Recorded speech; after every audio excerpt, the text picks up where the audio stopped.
Mumbai, India. गोदाम। वो कहते हैं ना, एक बार तलवार की धार को तो बर्दाश्त किया जा सकता है, लेकिन सच्चाई की वो कड़वाहट को नहीं। सच्चाई से सामना कर पाना हर किसी के बस की बात नहीं होती। उसके लिए कलेजे पर पत्थर रखना पड़ता है। आहान को इस हालात में देखकर करण के चेहरे पर एक जंग जीतने वाली मुस्कान थी।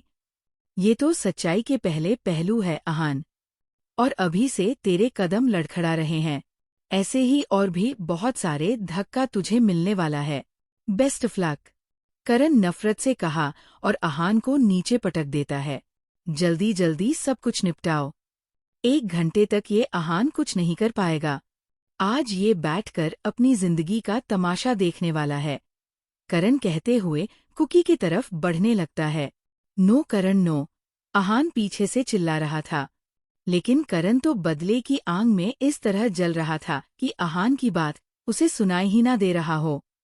उनमें से एक डॉक्टर एक शार्प नाइफ निकालता है और कुकी के पेट की तरफ बढ़ने लगता है। Kuki get up. तुम इस वक्त इस तरह नहीं हार सकते कुकी। तुमने तनिष को बहन की तरह नहीं माँ की तरह संभाला है। और इस वक्त सवाल तुम्हारे बच्चे का है कुकी। अगर तुम ऐसे सोते रहोगे तो ये लोग तुम्हारे बच्चे को मार डालेंगे कुकी। आहान चिल्ला रहा था।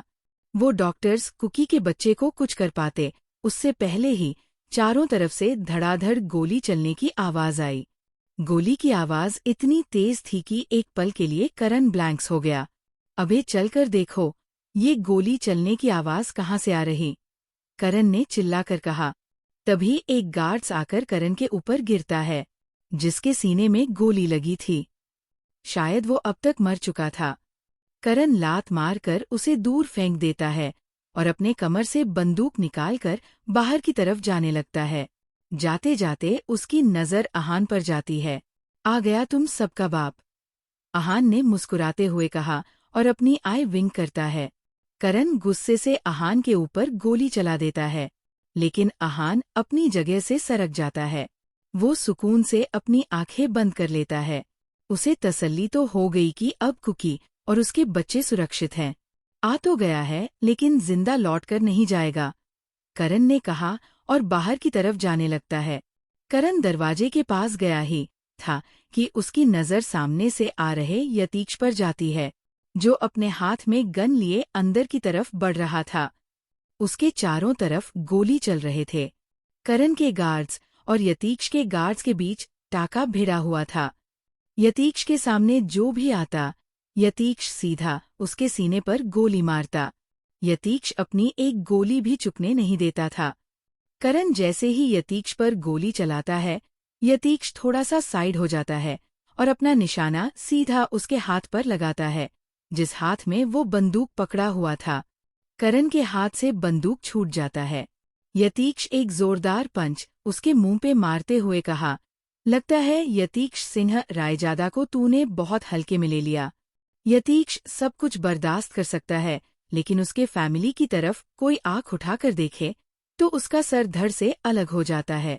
यतीश एक जबरदस्त किक करण के पेट पर मारता है। करण दूर जाकर जमीन पर गिरता है। प्रेम उसके शर्ट के कॉलर पकड़कर उसे खड़ा करता है और एक मुक्का उसके नाक पे जड़ देता है। इधर गोदाम के बाहर एक कार आकर रुकती है और उस कार से राहा तनिष को अपने गोद में लिए निकलती है। आदि जो बाहर कुछ गार्ड से भिड़ रहा था, वो राहा को देखकर चिल्लाते हुए कहा, भाभी आप यहाँ क्यों आए?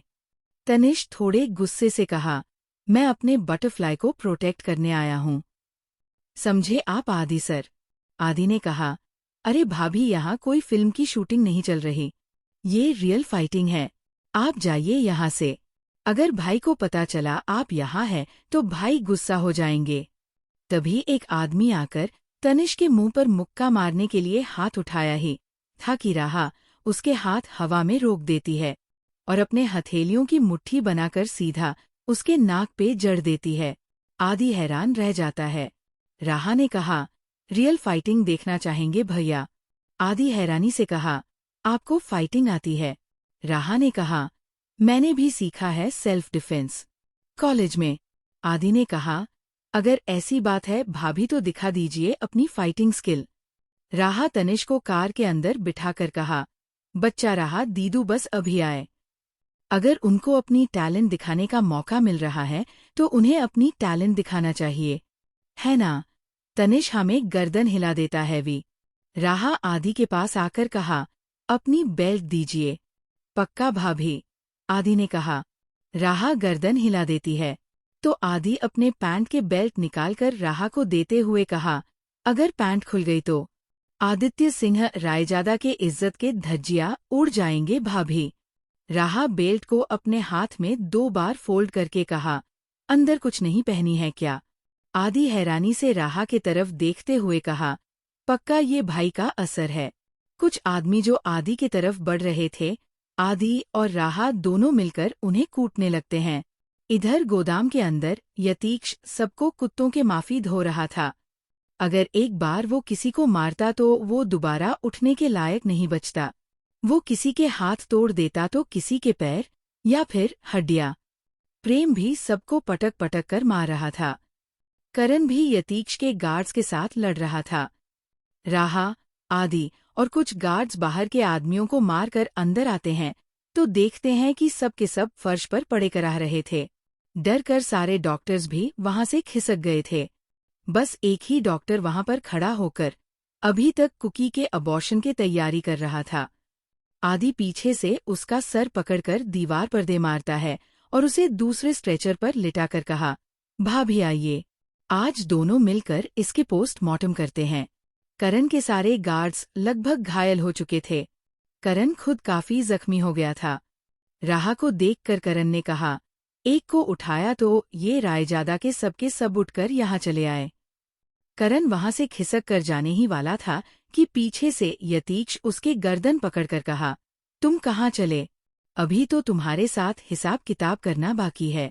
यतीक्ष उसे अपने तरफ पलटकर उसके आंखों पर एक पंच मारता है। करण जाकर राहा के पैर पर गिरता है। मौके का फायदा उठाकर करण राहा के गले में चाकू रखकर कहा, आहान की बीवी को बचाने के चक्कर में कहीं तू अपनी बीवी को ना खो दे यतीक्ष। अब यतीक्ष की नजर राहा पर पड़ती है। गुस्से से उसका खून खौल उठता है। यतीक्ष गुस्से से कहा, छोड़ उसे वरना ऐसी हालत करूंगा कि यमराज भी तुझे पहचानने से इनकार कर देगा। करण घटिया स्माइल करते हुए कहा, उफ ये प्यार कर करके अपनी बीवी को काफी सेक्सी बना दिया है। यतीक्ष उसके तरफ कदम बढ़ाने लगता है तो करण चिल्लाकर कहा, एक कदम आगे और तेरी बीवी गई।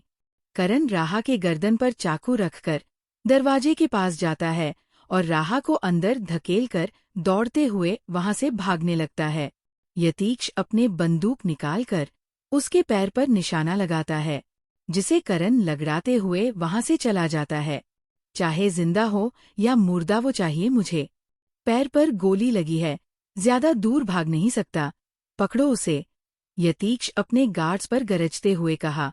करण के धकेलने की वजह से राहा मुंह के बल धम से जमीन पर गिरती है और उसके कलाई में पहना चूड़ा टूटकर उसके कलाई में धंस जाते हैं, जिसे राहा कराह उठती है। कलाई से खून निकलकर कोहनी तक बहने लगते हैं। यतीक्ष राहा के पास एक घुटनों पर बैठकर उसके कलाई से कांच निकालता है। राहा एक बार फिर कराह उठती है।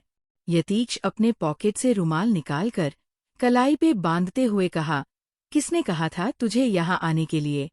प्रेम यतीक्ष पर गरजते हुए कहा, देख रहा है उसके कलाई पर चोट आई है, ऊपर से उसे डांट रहा है। मुझे आपकी फिक्र हो रही थी और तनिष भी रो रहा था कुकी दी के पास आने के लिए, इसीलिए हम यहाँ आए हैं, राहा ने कहा। यतीक्ष ने राहा के बाजू पकड़कर कहा, फिक्र गई तेल लेने, अगर तुझे कुछ हो जाता तो। आदि ने कहा, हाँ तो क्या फर्क पड़ता भाई, एक गई दूसरी आ जाएगी, आपके लिए थोड़ी ना लड़कियों की कमी है। राहा की आंखें नम हो जाती है। प्रेम आदि के गाल पर एक थप्पड़ जड़ते हुए कहा, किस वक्त क्या कहते हैं, तुझे इतना भी समझ नहीं है बेवकूफ। आदि अपने गाल पर हाथ रखकर कहा, मेरा मतलब ये था कि एक गई दूसरी आ जाएगी, लेकिन भाभी की तरह थोड़ी ना कोई मिलेगी। वैसे भी भाभी आपके लिए ही तो चूड़ा पहनते हैं भाई। प्रेम राहा को उठाते हुए कहा, राहा उठो, ख्याल रखा कीजिए अपनी बच्ची का ससुर जी। यतीक्ष ने कहा, अगर ज्यादा बकवास किया तो दूसरा थप्पड़ तेरे गाल पे पड़ेगा, प्रेम ने कहा। अनजाने में प्रेम का हाथ राहा के चोट को छू जाता है। राहा करहाते हुए बोली, मम्मी। यतीक्ष ने कहा, अब सासू माँ भी ले आइए ससुर जी, आपकी बच्ची मम्मी की डिमांड कर रही है। प्रेम गुस्से से कहा, तू पिटेगा। राहा खड़ी होकर कुकी के पास जाती है। क्योंकि कुकी जिस हालात में थी, उसके पास जाने के लिए किसी की हिम्मत नहीं हो रही थी। राहा उसके सूट ठीक करने लगती है, जो उसके पेट पर फटा हुआ था। राहा कुकी के गाल थपथपाती है। अब तक आदि कार से पानी के बॉटल भी ले आया था। राहा कुकी के चेहरे पर 2-3 बार पानी की छींटे मारती है। इधर आहान मुश्किल से खड़ा होता है।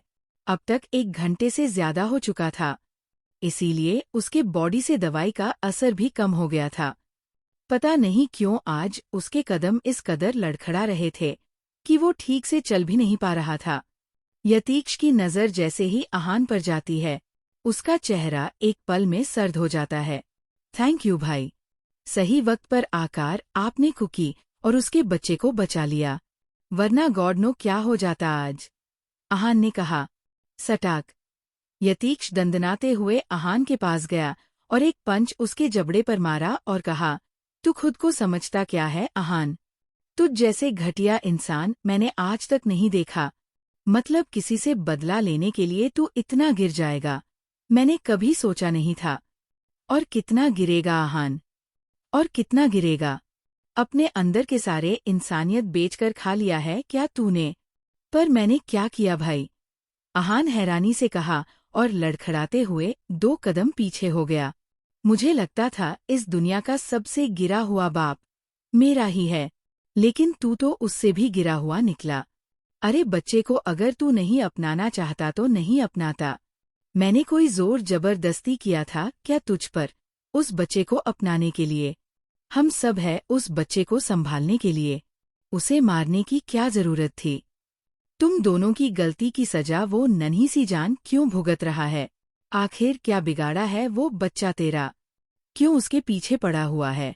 भाई ये आप क्या बोल रहे हो? मैं अपने बच्चे को क्यों मरूंगा भाई? आहान गुस्से से तिलमिला उठा। यतीक्ष खींचकर एक और थप्पड़ आहान के गाल पर जड़ देता है और दांत पीसते हुए कहा, कुकी और उसके बच्चे की जान लेने की कोशिश करके तूने बहुत बड़ी गलती कर दी।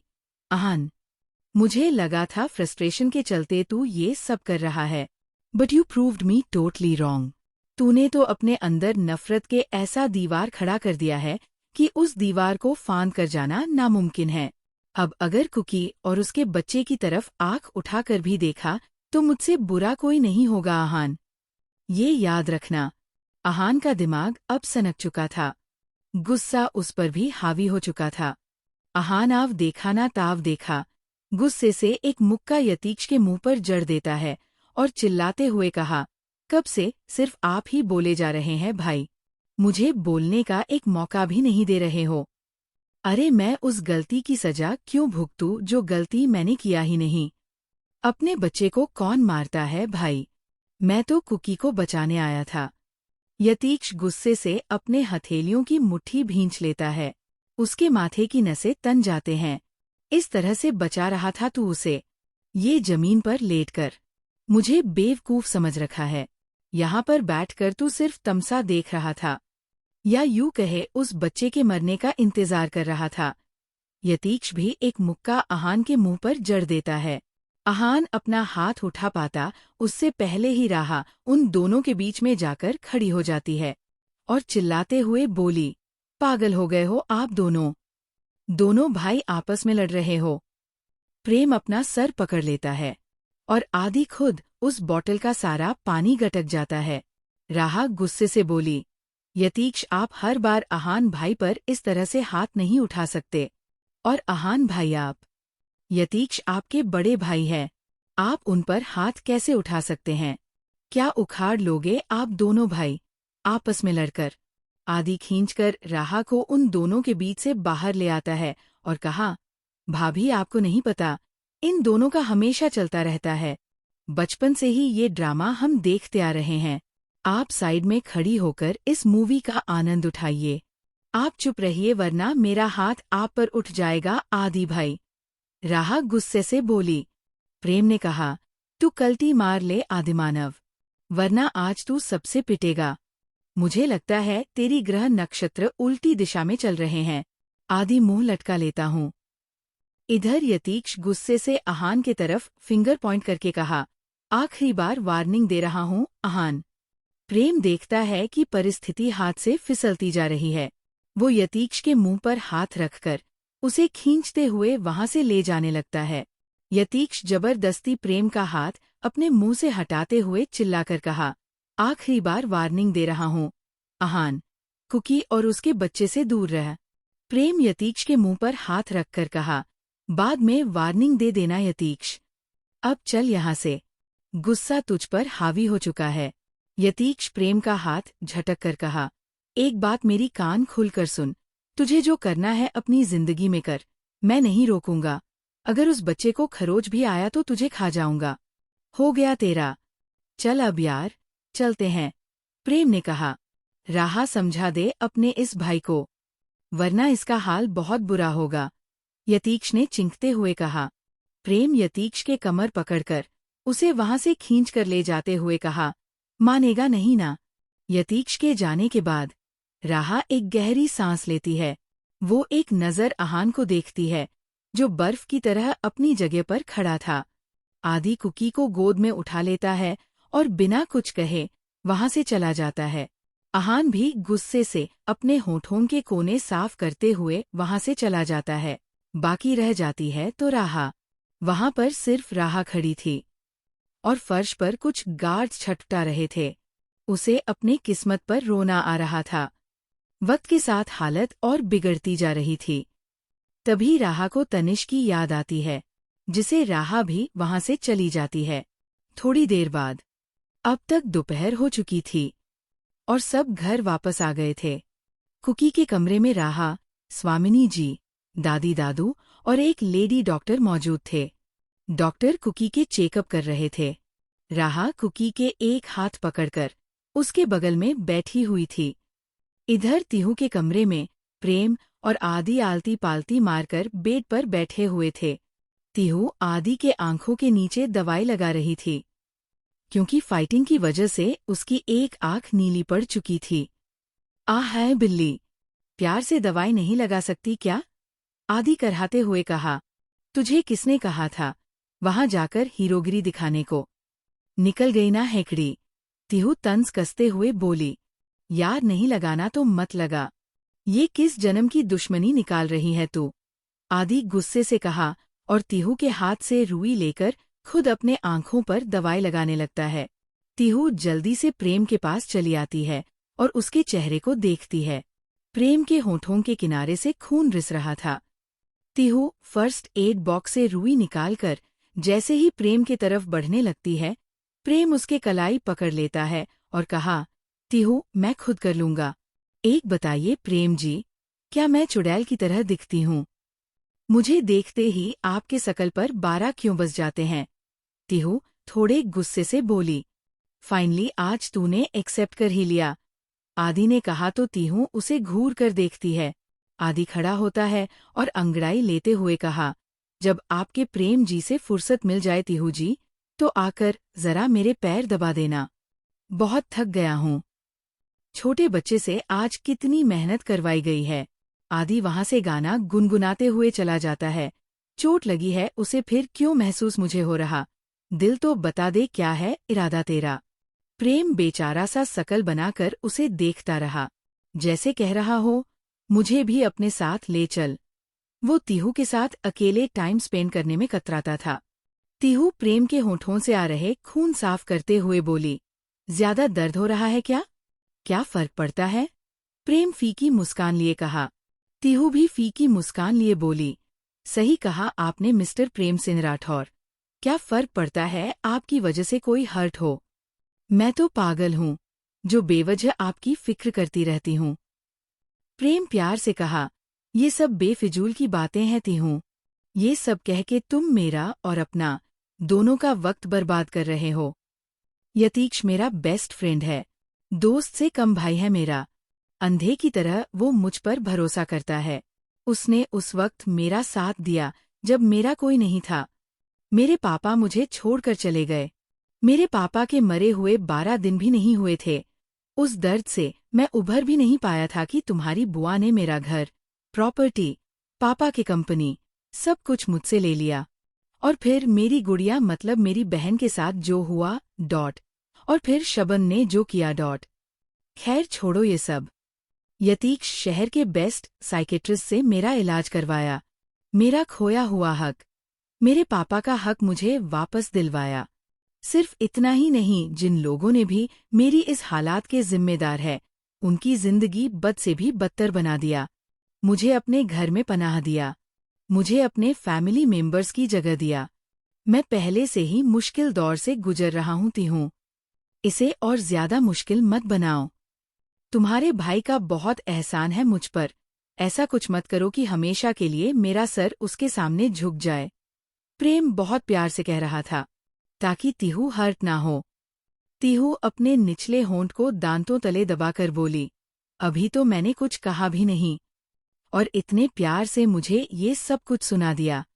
प्रेम खामोश हो जाता है और एक नज़र तीहू के झिलमिलाती आंखों में देखता है, जहां खुद के लिए वो बेशुमार प्यार महसूस कर पा रहा था। इसीलिए वो कभी तीहू के आंखों में नहीं देखता था। जब भी उससे बात करता था, या जमीन की तरफ देखकर या अपना चेहरा दूसरी ओर करके, तीहू की तीरी नजरें उसे बेचैन करने के लिए काफी थे। प्रेम वहां से चला जाता है। अगर वो ज्यादा देर वहां रहता तो शायद तीहू को फिर से एक उम्मीद मिल जाती, जो वो बिल्कुल नहीं चाहता था। और आहान और यतीक्ष का कोई अता पता ही नहीं था। रात का वक्त, मुंबई के रास्ते पर एक कार पूरी रफ्तार से बढ़े जा रही थी। उसे देखकर ही लग रहा था, कार चलाने वाला मारने या मरने के इरादे में कार चला रहा हो। वह कार किसी और की नहीं बल्कि आहान की थी। आंखों पर गुस्सा और चेहरे पर दर्द। एक हाथ स्टीयरिंग पर और एक हाथ गियर में। उसके चेहरे पर कोई भाव नहीं थे, सिवाय दर्द और तकलीफ के। आंखें खून की तरह लाल थी। कुछ वक्त पहले हुए सारी घटनाएं उसके ज़हन में घूम रहे थे। सब कुछ उलझता हुआ नजर आ रहा था। कार खाली सड़क पर दौड़े जा रही थी। उसे नहीं पता वो कहाँ जा रहा था। कुछ दूर जाकर एकदम से वो ब्रेक लगाया। गाड़ी की स्पीड इतनी तेज थी कि एकदम से गाड़ी ने एक गोल चक्कर खाया और टायर घसीटते हुए सामने डिवाइडर से टकराकर गाड़ी रुक गई। आहान गाड़ी से बाहर निकला। रात के 12:00 बज रहे थे। आसमान काले बादलों से घिरा हुआ था। चारों तरफ अंधेरा अपना पैर पसारकर बैठा हुआ था। गाड़ी इस वक्त एक समंदर के किनारे पर थी। आहान समंदर के पास जाकर गौर से समंदर से उठ रहे नीले रंग के लहर को देख रहा था। सीने में इतनी आग और इतना शोर था कि आज लहर के शोर भी कम पड़ रहे थे।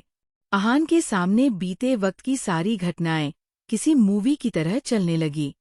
हर घटना के साथ उसके चेहरे पर दर्द की लकीर बढ़ता जा रहा था। आहान जोर से चिल्लाया, कुकी, डॉट, और समंदर के बीच पर धड़ाम से घुटनों के बल गिर पड़ा। उसके साथ ही उसके आंखों से 2 कतरा आंसू छलककर गाल का रास्ता तय कर लिया। अपने चेहरे को दोनों हाथों से छुपाकर वो फपक कर जोर जोर से रोने लगा। शुक्र की बात तो ये थी कि उसके रोने पर हंसने वाला या मजाक उड़ाने वाला वहां कोई नहीं था। वो सिसकते हुए खुद से कहने लगा, वो मजबूरी में कर रही थी ये सब। वो सिर्फ मजबूरी में कर रही थी ये सब। सब खो दिया मैंने सब खो दिया। मैंने अपनी जिंदगी की सबसे कीमती चीज खो दी, दोस्ती। मैंने अपनी जिंदगी का सबसे खास इंसान खो दिया, भाई। और आखिर में मैं अपनी जिंदगी को ही खो दी, कुकी। मैंने तुम्हें खो दिया, कुकी। मैंने तुम्हें खो दिया। मैं तुम्हें क्यों नहीं रोक पाया, कुकी, जब तुम मुझसे दूर रही थी। आज जो कुछ भी हुआ, उसके चलते आहान खुद को टूटता, बिखरता हुआ महसूस कर रहा था। पहले कुकी का किडनैप होना, फिर करण का उसे धोखा देना, कुकी के बच्चे को मारने की कोशिश करना, फिर कुकी की सच्चाई सामने आना और उसके बाद यतीक्ष के साथ लड़ाई। एक दिन में इतने हादसे होने के बाद शायद ही कोई इंसान खुद को संभाल पाए। अपने दोनों हाथ को अपने थाई पर रखकर आहान चिल्लाते हुए कहा, क्यों कुकी, क्यों? अनजाने में तुमने मुझसे इतनी बड़ी गुनाह करवा दिया कि ता उम्र मैं कभी खुद को माफ नहीं कर पाऊंगा कुकी। तुम बेबस थे कुकी, तुम लाचार थे। मैंने तुम्हारे मजबूरी का, लाचारगी का, बेबसी का फायदा उठाया। अनजाने में मैंने इतनी बड़ी गलती कर दी, जिसकी सजा रब खुद नहीं लिखी पाएगा।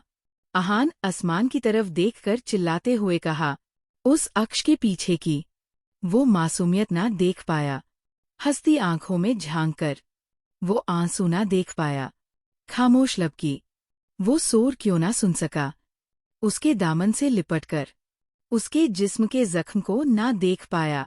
आहान खड़ा होता है और गुस्से से अपने कार पर लगातार किक मारते हुए कहा, बेदर्द हुआ, बेलिबास किया, बेरहम हुआ, दर्द की हर हद को तोड़कर उसे दर्द दिया, फिर भी उसके होठों से उफ तलक न आई। रात के तन्हाइयों में उसकी आवाज कहीं खो गई, हर घुटन को अपनी तासीर में डाल लिया, फिर भी उसके लबों पर एक आह ना आई। आहान आसपास देखा और एक पत्थर उठकर गाड़ी के फ्रंट शीशे पर दे मारा। गाड़ी का शीशा हजारों टुकड़ों में टूट गया, लेकिन साला दर्द कम होने का नाम नहीं ले रहा था। अब कैसे उसके सजदे पर सर झुकाऊंगा, कैसे हर गुनाहों के दाग अपने दिल से मिटाऊंगा। उसने खुद को ही खुद से छुपाया, अब खुद को सजा से कैसे छुटकारा पाऊंगा। ए रब्बा क्यों दी इतनी दुहाई, कब खुद को सही ठहरा पाऊंगा। अब कैसे खुद को माफ कर पाऊंगा, अब कैसे खुद से नजरें मिला पाऊंगा। आहान घुटनों पर बैठकर बिलख बिलख कर रो रहा था। उसे किसी के सहारे की जरूरत थी, लेकिन उसे कंधा देने वाला कोई नहीं था। तभी पीछे से किसी की प्यारी सी आवाज आई, आहान सर। आहान के रोंगटे खड़े हो जाते हैं। वो तुरंत अपना सर उठाकर सामने देखता है। सामने मुस्कुराते हुए कुकी खड़ी थी। आहान तुरंत खड़ा होता है और जैसे ही उसे बाहों में भरने वाला था, उसे महसूस होता है कि वहां कोई है ही नहीं। ये तो उसका दिमाग उसके साथ खेल रहा है। आहान फिर से फपक पड़ता है। तभी वहां एक गाड़ी आकर दूर पर रुकती है। गाड़ी से एक लड़की बाहर निकलकर आहान की तरफ बढ़ने लगती है और पीछे से धीरे से उसके कंधे पर हाथ रखती है। आहान नजर नीचे करके देखता है तो उसका लंबा दुपट्टा रेत को छू रहा था। आहान नजर उठाता है, गाड़ी के हेडलाइट से उसका चेहरा नजर आता है। आहान तुरंत खड़ा होता है और बेसब्री से जाकर उसे अपने बाहों में भरते हुए रूंधे गले से कहा, आई एम सॉरी भाभी। राहा जो इसके लिए तैयार नहीं थी, वो लड़खड़ा कर 2 कदम पीछे हट जाती है, लेकिन खुद को संभाल कर आहान की पीठ पर अपना हाथ रखती है। रायजादा पैलेस। कुकी का कमरा। कुकी बेड पर मुंह के बल लेटी हुई थी। उसका चेहरा तीहू के गोद में छुपा हुआ था। वो तीहू के कमर को जोर से चारों तरफ से पकड़कर सिसक रही थी। तीहू हौले हौले अपना हाथ उसके बालों में चला रही थी। कुकी सुबकते हुए बोली, मैंने कभी नहीं सोचा था आहान सर इतना नीचे गिर जाएंगे मैम। मुझे लगा था वो सिर्फ मुझसे नफरत करते हैं। मुझे नहीं पता था वो अपने बच्चे को भी इतनी नफरत करते हैं कि उसे मारने के लिए उन्होंने अपने दोस्त के साथ मिलकर प्लान बनाएंगे। उन्हें लगता है कि मैं इस बच्चे का इस्तेमाल करके उन्हें ब्लैकमेल करूंगी। मुझे नहीं चाहिए उनकी ये सानो सौकत जिंदगी। नहीं चाहती मैं ये बड़ी बड़ी गाड़ी में घूमना, इस महल में रहना, 10-12 नौकर को अपने आगे पीछे लेकर घूमना। उनकी दुनिया मेरी दुनिया से पूरी तरह से अलग है। मैं तो अपनी छोटी सी दुनिया में खुश रहना चाहती थी। मेरी दुनिया तो बस मेरा मंकी, मैं, मेरे टाइगर और आने वाला ये छोटा मेहमान, उसमें खत्म होती है। मैं तो ये शहर छोड़कर जाने वाली थी। अगर मुझे उन्हें ब्लैकमेल करना होता तो चेरी मैम के साथ उनकी सगाई क्यों होने देती। अगर वो चेरी मैम के साथ अपनी दुनिया में खुश रहना चाहते हैं, तो मैं और ये बच्चा नहीं आएंगे उनकी खुशियों के बीच। आज तक जो कुछ भी मैंने उनसे लिया है, वो सब मेरे हक के थे। मैं विरासत में बस उनके सरनेम लेना चाहती थी। ये सोच कर कि कहीं मेरे बच्चे पर कोई नाजायज का टैग ना चिपका दे। वरना मेरे बच्चे को उसके बाप का नाम भी जरूरत नहीं है। तीहू कुकी के सर सहलाते हुए प्यार से बोली, मैं ये नहीं कहती कि अहान भाई गलत नहीं है, लेकिन मैं ये जरूर कहूंगी कि अहान भाई ऐसे घटिया प्लान कभी नहीं कर सकते। अहान भाई जो करते हैं सामने से करते हैं, पीठ पीछे वो कभी वार नहीं करते। आप खुद ही सोचिए, यतीक्ष भाई और अहान भाई मुझे अपनी छोटी बहन नहीं बल्कि बच्ची की तरह ट्रीट करते हैं, और ऐसे में अहान भाई अपने बच्चे को क्यों मारेंगे? क्योंकि अहान सर नहीं चाहते थे कि मैं उनके बच्चे की माँ बनूं, कुकी ने कहा। ताली एक हाथ से नहीं बजती कुकी, तीहू ने मुस्कुराते हुए कहा। मतलब? कुकी सवालिया नजरों से तीहू को देखते हुए बोली, मतलब ये कि मैं आपके लिए डिनर लेकर आती हूँ। आपका भूखा रहना आपकी तबीयत के लिए सही नहीं है, तीहू ने कहा और वहां से चली जाती है। समंदर के किनारे। इधर समंदर के किनारे पर अहान जोर से राहा को गले लगाकर रखा था और उसके कंधे पर अपना सर टिकाकर सिसक रहा था। राहा चुपचाप बुत बनकर खड़ी थी। उसने एक बार भी अहान को चुप कराने की कोशिश नहीं किया था। अहान सिसकते हुए बस एक ही बात दोहराए जा रहा था, मैंने सब कुछ खो दिया भाभी, सब कुछ खो दिया। थोड़ी देर बाद अहान का सुबकना कम होता है। राहा अहान को खुद से थोड़ा सा दूर करती है और उसके रोते हुए चेहरे को देखती है। उसकी आंखें और नाक अब तक लाल हो चुके थे। बैठिए, राहा अहान को रेत पर बिठाते हुए सहजता से कहा। अहान अपने घुटनों को मोड़कर बैठ जाता है और राहा भी उसके बगल में बैठ जाती है। दोनों के बीच काफी लंबी खामोशी छाई रही और इस बीच बस तेज लहरों की आवाजें शोर मचा रही थी। राहा को समझ नहीं आ रहा था वो अपनी बातें कैसे अहान के सामने रखे। तभी उसकी नजर दूर पर लगे एक चाय स्टॉल पर जाती है। शायद वो चाय वाला स्टॉल बंद करने की तैयारी कर रहा था, क्योंकि रात बहुत हो चुकी थी। चाय पिएंगे? राहा खामोशी को तोड़ते हुए धीमी आवाज में कहा। मैं चाय नहीं पीता, अहान ने कहा। तब तो जरूर पिएंगे, राहा बोली और वहां से स्टॉल की तरफ चली जाती है। भैया 2 कप चाय देना, राहा चाय स्टॉल पर पहुंचकर बोली। क्या मैडम? मैं स्टॉल बंद करने वाला हूँ, दुकान वाला ने कहा। अगर आपके चाय से किसी के टूटे हुए दिल को सुकून मिलेगा तो हम हमेशा आपके चाय के एहसानमंद रहेंगे, राहा प्यारी सी मुस्कान लिए बोली। बातें तो अच्छी बना लेती है आप मैडम, चाय वाले ने भी मुस्कुराकर कहा। बस ऐसे ही, आप चाय बना लीजिए, राहा ने कहा। चाय वाले ने स्टोव जलाकर पतीला चढ़ाते हुए कहा। लगता है प्यार में बहुत बुरी तरह से टूटे हैं, चाय वाले ने अहान की तरफ देखकर कहा, जो अकेले रेत पर बैठकर सिगरेट के कस ले रहा था।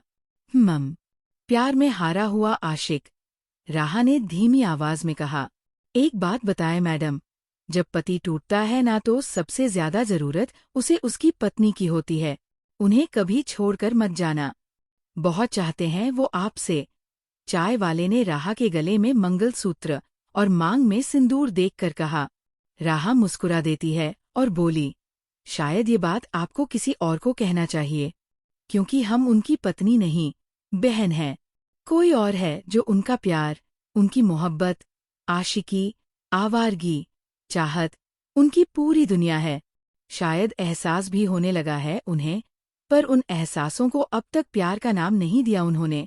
पर प्यार किसी की सुनता ही कहाँ है, वो तो अपनी छाप छोड़ ही देता है। उम्र में छोटी हो बेटी, लेकिन काफी बड़ी बड़ी बातें करती हो। उनकी नहीं तो किसी और की तो पत्नी होगी। चाहे वो इंसान जो भी हो, बहुत भाग्यशाली है। किसी जन्म के पुण्य का नतीजा है आप, जो आप उन्हें मिले। चाय वाले भैया ने राहा के सर पर हाथ रखकर कहा तो राहा मुस्कुरा देती है। लकी तो हम हैं काका, जो वो हमें मिले। कुछ ज्यादा ही खड़ूस, अकड़ू, गुस्सैल स्वभाव की है। गुस्सा तो हमेशा नाक पर ही रहता है। कभी कभी तो हम भी उनके गुस्से को नहीं झेल पाते, लेकिन वो सबसे अलग है। उनके प्यार जताने का तरीका अलग है, उनके केयर करने का तरीका अलग है। अपनी फैमिली को टूटकर चाहते हैं। पता है आज दोनों भाई के बीच लड़ाई हुई है। इधर अहान भाई टूटे दिल के साथ बैठे हुए हैं और हमें पता है वो भी शराब पीकर टल्ली होके पड़े होंगे। राहा मुस्कुराते हुए बोली तो आखिरी लाइन पर चाय वाले भैया भी हंस पड़ते हैं। राहा 2 कप चाय उठाकर वहां से चली जाती है। राहा आहान के पास आकर बैठ जाती है और उसके उंगलियों से सिगरेट छुड़ाकर दूर फेंक देती है और उसकी तरफ चाय का कप बढ़ाकर बोली, एक बार ट्राई तो कर सकते हैं, अगर अच्छा ना लगे तो दोबारा मत पीना। आहान चाय के सिप लेते हुए पानी की तरफ नजरें गड़ाए कहा, आई एम सॉरी भाभी। सॉरी किस लिए? राहा कन्फ्यूजन से बोली, मैंने आपको गले लगाया, आपको बुरा लगा होगा। आहान झेमते हुए नजरें चुराकर कहा, आपको पता है लड़कियों के पास ना 6 सेंस होती है जो लड़कों के पास नहीं होते। एक लड़की महसूस कर सकती है कि कौन उसे किस नज़र से देख रहा है, किस इरादे से उसे छू रहा है। लेकिन आप जब भी हमारे आसपास होते हैं ना हमें कोई नेगेटिव वाइब्स नहीं आती। हम आपको अपना भाई मानते हैं और उस नाते हमें बिल्कुल भी बुरा नहीं लगा। राहा सहजता से मुस्कुराते हुए बोली और चाय के घूंट भरने लगती है। यहाँ कितना सुकून है ना भाई। राहा समंदर में उठते हुए तेज लहर को देखते हुए कहा। आहान अपना सर राहा के कंधे पर टिका देता है और एक कतरा आंसू छलककर उसके नाक से होते हुए जमीन पर गिरता है। काश भाभी, ये सब कुछ एक सपना होता तो कितना अच्छा होता। I wish it was just a dream. काश मैं अभी सो रहा होता और सुबह होते ही सब कुछ ठीक हो गया होता। आहान कशिश भरी आवाज में कहा। राहा कुछ नहीं कहती, बस चुप रहती है। आहान तड़प कर कहा, आपको पता है भाभी, वो ये सब क्यों कर रही थी? वो ये सब सिर्फ अपने भाई के लिए कर रही थी। उसके भाई को कैंसर है, उसके इलाज के लिए वो पैसे इकट्ठा कर रही थी। और मैंने उसके साथ क्या किया? उसके इज्जत को मैंने अपने पैरों तले रौंद दिया भाभी। कितनी टूटी होगी वो जब उसे पता चला होगा उस छोटे से बच्चे को कैंसर है। कितनी रोई होगी वो। लेकिन मैंने उसे हौसला देने की बजाय फिर से उसे तोड़ दिया। फिजिकली, मेंटली, हर तरीके से उसे तोड़ दिया। वो आई थी मेरे पास लोन लेने, 95 लाख ही लोन मांग रही थी। लेकिन उसे हमारी कंपनी में जॉब किए हुए 2 महीने भी नहीं हुए थे। मैं किस भरोसे पर उसे इतने बड़े अमाउंट का लोन देता? फिर उसने मुझे ऑफर दिया कि वो अपनी हर रात मुझे देगी और उसके बदले में मैं उसे मुंह मांगी कीमत दूंगा। मैं जब चाहूं, जिस वक्त चाहूं, चाहे जिस हालात में भी हो, मैं उसे घसीटकर अपने बिस्तर पर ला सकता हूं। लेकिन उसके बाद मुझे उसके बड़े रकम देना होगा। मैंने बहुत बार उसके ऑफर को रिजेक्ट भी किया, उस पर गुस्सा किया, चिल्लाया, लेकिन वो नहीं मानी। हमेशा मुझे टीज करती रही। इसीलिए मुझे उससे नफरत होने लगी। मुझे लगा, आखिर कोई लड़की इस हद तक कैसे गिर सकती है कि पैसों के लिए वो मेरे बिस्तर तक आने के लिए तैयार है। ये नफरत मुझ पर इतनी हावी हो गई कि मुझे पता ही नहीं चला मैं कब उसे फिजिकली हर्ट करने लगा।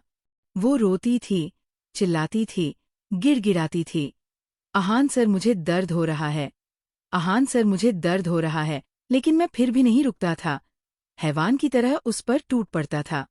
पूरी रात वो दर्द से तड़पती थी और सुबह होने पर वो ऐसा प्रिटेंड करती थी कि रात को कुछ हुआ ही ना हो। बहुत बार उसकी ब्लीडिंग भी हुई थी।